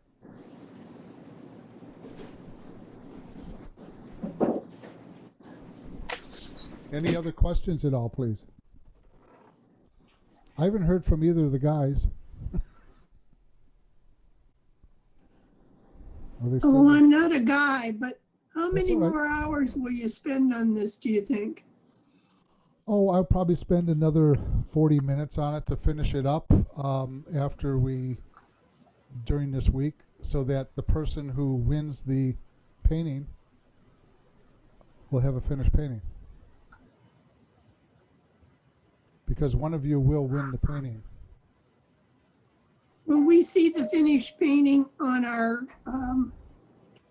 what we are sent? Most likely, yes. And Dale, how do we win the painting? I'm ready. Rachel, are you there? Yes, I'm here. How are we going to have one person win the painting? Anne, I will defer to you, but I think that everyone who was, registered in and paid, their name will go into a drawing, and then we'll have someone who didn't attend pull their name out of the hat, and that's how we will choose. Did you want to do that, or you want Marilee and I to do that? I could put all the names in a hat and draw one name, and you'll find out when we do the critique who won it. If that's okay with everybody, I'd say that's a great idea. Because I'm impartial, I really don't know too many people that are here, and all I would have to have is their address to be able to send it to them, and I will send it to you free. Oh, wow. No That's a postage, great idea. no postage, no stamps, no handling. It's all free. That's wonderful. All you have to do is write a testimonial about the workshop. I've already done that in my text messages. But I will send it to the person, and I'll announce the winner when we do the critique in 2 weeks. Awesome. Now I have a question on the painting that you just showed us, the blue-green mix. Yes. Was that also on this indigo paper, or was that on a different paper? This was on Strathmore paper. Not Strathmore, I'm sorry. Okay. Arches cold press paper. And Okay. it's a little bit smoother. You know, it's hard to show, but you can see on the back here, it's very smooth. I don't know if you could see that or not, but it doesn't have any of the texture. Turn this one back. Turn that one around. You can be able to see the texture on this. This has, you see all the texture on that? The one I just painted on here? And the other one's pretty flat. So I choose papers, I'm gonna take the blue green off. I choose papers that fit the subject matter. I don't, the paper fits the subject matter is what I'm trying to say. I always try to pull the paper out of my bin and say, okay, how do I want to portray this? Do I want to use a rough paper, a hot press paper that's very smooth and slick, or something has a little bit of texture? I picked this one because this is highly textured. Dale, is it hard to lift? Is it harder to lift paint from Arches 300 pound than other papers? No, not really. It's a matter of what brush you're lifting with. Some of the tricks that I use. I'll show you with an oil painting brush. So I have an oil painting brush here. It's an old oil painting brush, and a student threw it out at the last day of school, and I picked it out of the garbage, and I can pick up some minor lights here and there. I can go ahead and soften things back in here quite a bit with this brush, and I keep on rinsing out the brush, and I do this on this paper very softly. Sorry, I'm right in the way, aren't I? But I'm lifting out little lights here and there with the oil painting brush, and I keep on rinsing it out. Now, I bought for a workshop, I was playing around, I went to the dollar store in Eagle River, Wisconsin, and I picked up 2 foundation brushes. They're $1 a piece at the dollar store. And I went home and I played with them in the cabin before I did the workshop, and I go, you know, this is really kind of cool. I can go in here and I can soften with hardly any. So it's wet? This is a damp brush. I keep on rinsing it out, and I can lift out all sorts of things very softly, and I can maneuver things. Now, for big things, I would come in and I would soften a little bit here, a little bit there, but it's kind of a neat thing with these foundation brushes. So I have a student in my class, in my studio class, that is a Mary Kay representative, and she brought in a whole slew of these, but her brushes, instead of being $1, were like $10, $12, and they didn't lift any better or any worse. But it was kind of fun to show the students that you can go in here and you can lift out very easily some lights here and there, and I'm just lightly caressing the paper to pull that out. So that's another thing that I pull things out with. Any other questions? I will spend a little bit more time on this to finish it up so that the winner gets more of a finished painting. It looks great to me now. Okay, I'm done. No, I'm going to focus on small little movements over here. Up in this plane here, I'm going to add a little bit more dimension. I'm not going to do too much. It's maybe 45 minutes of picking away little things at it. I might add a little bit more description up in here, but it's not 45 minutes of painting, to be truthful. It's 45 minutes of looking at it and adding little descriptive things here and there, but it won't be too much different than what we have here. And, anybody else? Rachel, this was awesome. Thank you. I hope everybody enjoyed it and learned something. Really enjoyed, and lots of content. That was from Denise, and she says thank you. You're welcome. Thank you. Thank you, Dale. How do you want us to send our paintings to you? I will have that in the next email that comes out, but it would be probably the Wednesday before, so it's the 27, 26, 25, probably on the 24th. I'll have it in an email, and you can just email it back to Dale, and then I'll pop it into a PowerPoint presentation so he can review it. So I'm going to look at the paintings before I critique them, so I can kind of examine them and give you a positive feedback on what you've done. And don't be afraid of making mistakes. The more mistakes you make, the more you learn. Like I said, I have a whole landfill dedicated to my name someplace. So we're getting the demonstration this Wednesday or a week from this coming Wednesday? No, this Wednesday you're going to get the video and the start to finish packet. And okay, that's all. And then the following Wednesday you're going to email them to Dale. Yep. Okay. So you have homework. If you want, since we have a limited group of 17 people, 16 people, you can send me the rendition of what you did with this, and you can send me one of your own paintings too, so I can critique 2 paintings if you want for each person.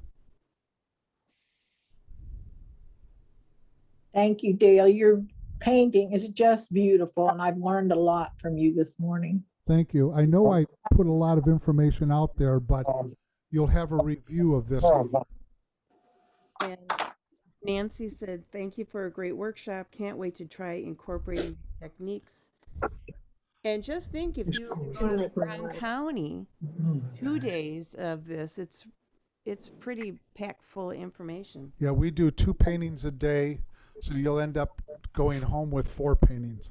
Oh my gosh. So it actually is a lot of fun. They have a great space in Brown County in the art gallery. I'm in the gallery there.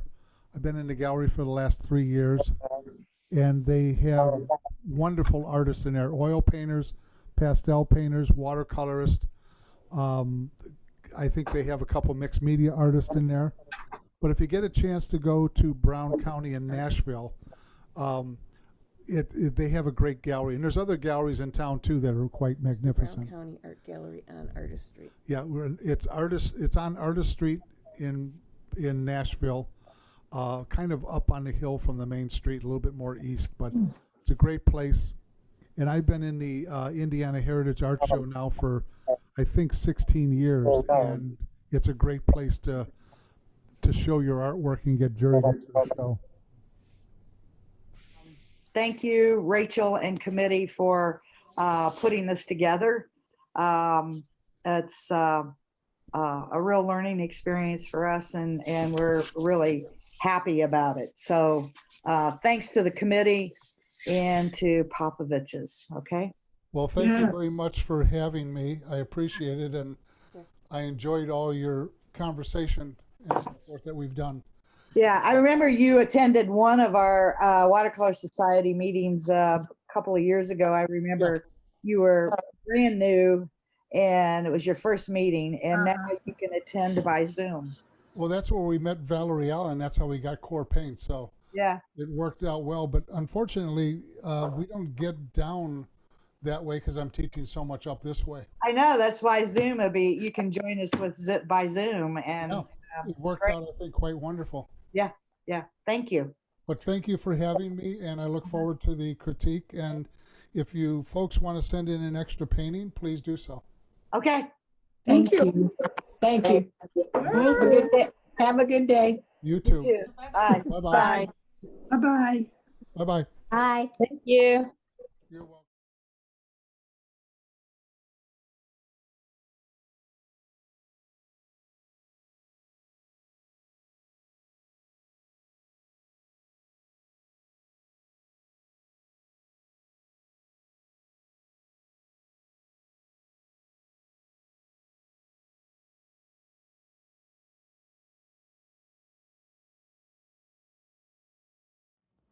I spent another 35 to 40 minutes finishing up small areas of the painting after I was done with the demo, as I had promised. When I'm doing this, I'm stepping back from the painting. And it doesn't mean I'm actually painting for 35 or 40 minutes. What I'm doing is I'm examining what needs to be addressed, to be fixed, to be adjusted. And I started in the background again. You could tell here that this is not quite as developed as this is. So I developed these trees a little bit more here. I added some cobalt blue through here, a little bit more powerful. And coming up into the main tree, I warmed it up and allowed a little bit of light. So it's a matter of lifting this and then adding some warmth back into it. I did make this a little bit darker here. I attended to these pine boughs that were shooting out. And I also took some cobalt blue here, almost straight. I had a little bit of raw sienna in with it. And I toned down these, what we call sky holes in here, because they were a little bit too light down in this very dark area here. Up here, they're not bad, but down here, I toned them down. And I addressed this area right in here by remodeling some of the dark. Then I came down to this area here. As you could tell in the first one, there was a lot of burnt sienna showing, not quite as dark, but I gave this a little bit more texture, toned it down, came into the stream, added a few darks in here. I adjusted some darks that were too dark, and I modified that by lifting and added just a little bit more into the stream. Then I came across the bank of the waterway here, and I added a little bit more dark body, some cobalt blue, remodeled this in here, and added some more trees in the background here to help support this mask, because I really wanted this closed in a little bit more, because this was a little bit more open. So I did bring in a few more darks and extended some of these pine boughs in this particular area. But it was a matter of standing back, getting up off of my seat, and examining what was here, what I needed to do to make it a better composition. So minor little things were happening in certain areas that I didn't want to happen, so I adjusted those. And I made this a little bit stronger back here, which brings it more forward. If I left it too light, there would have been too much light running through the middle here. So that's how I adjusted the final parts of the painting. As I said, it's a matter of studying and then painting, studying, and then painting, not constantly painting. So this is where we ended up, and this is where we finished it.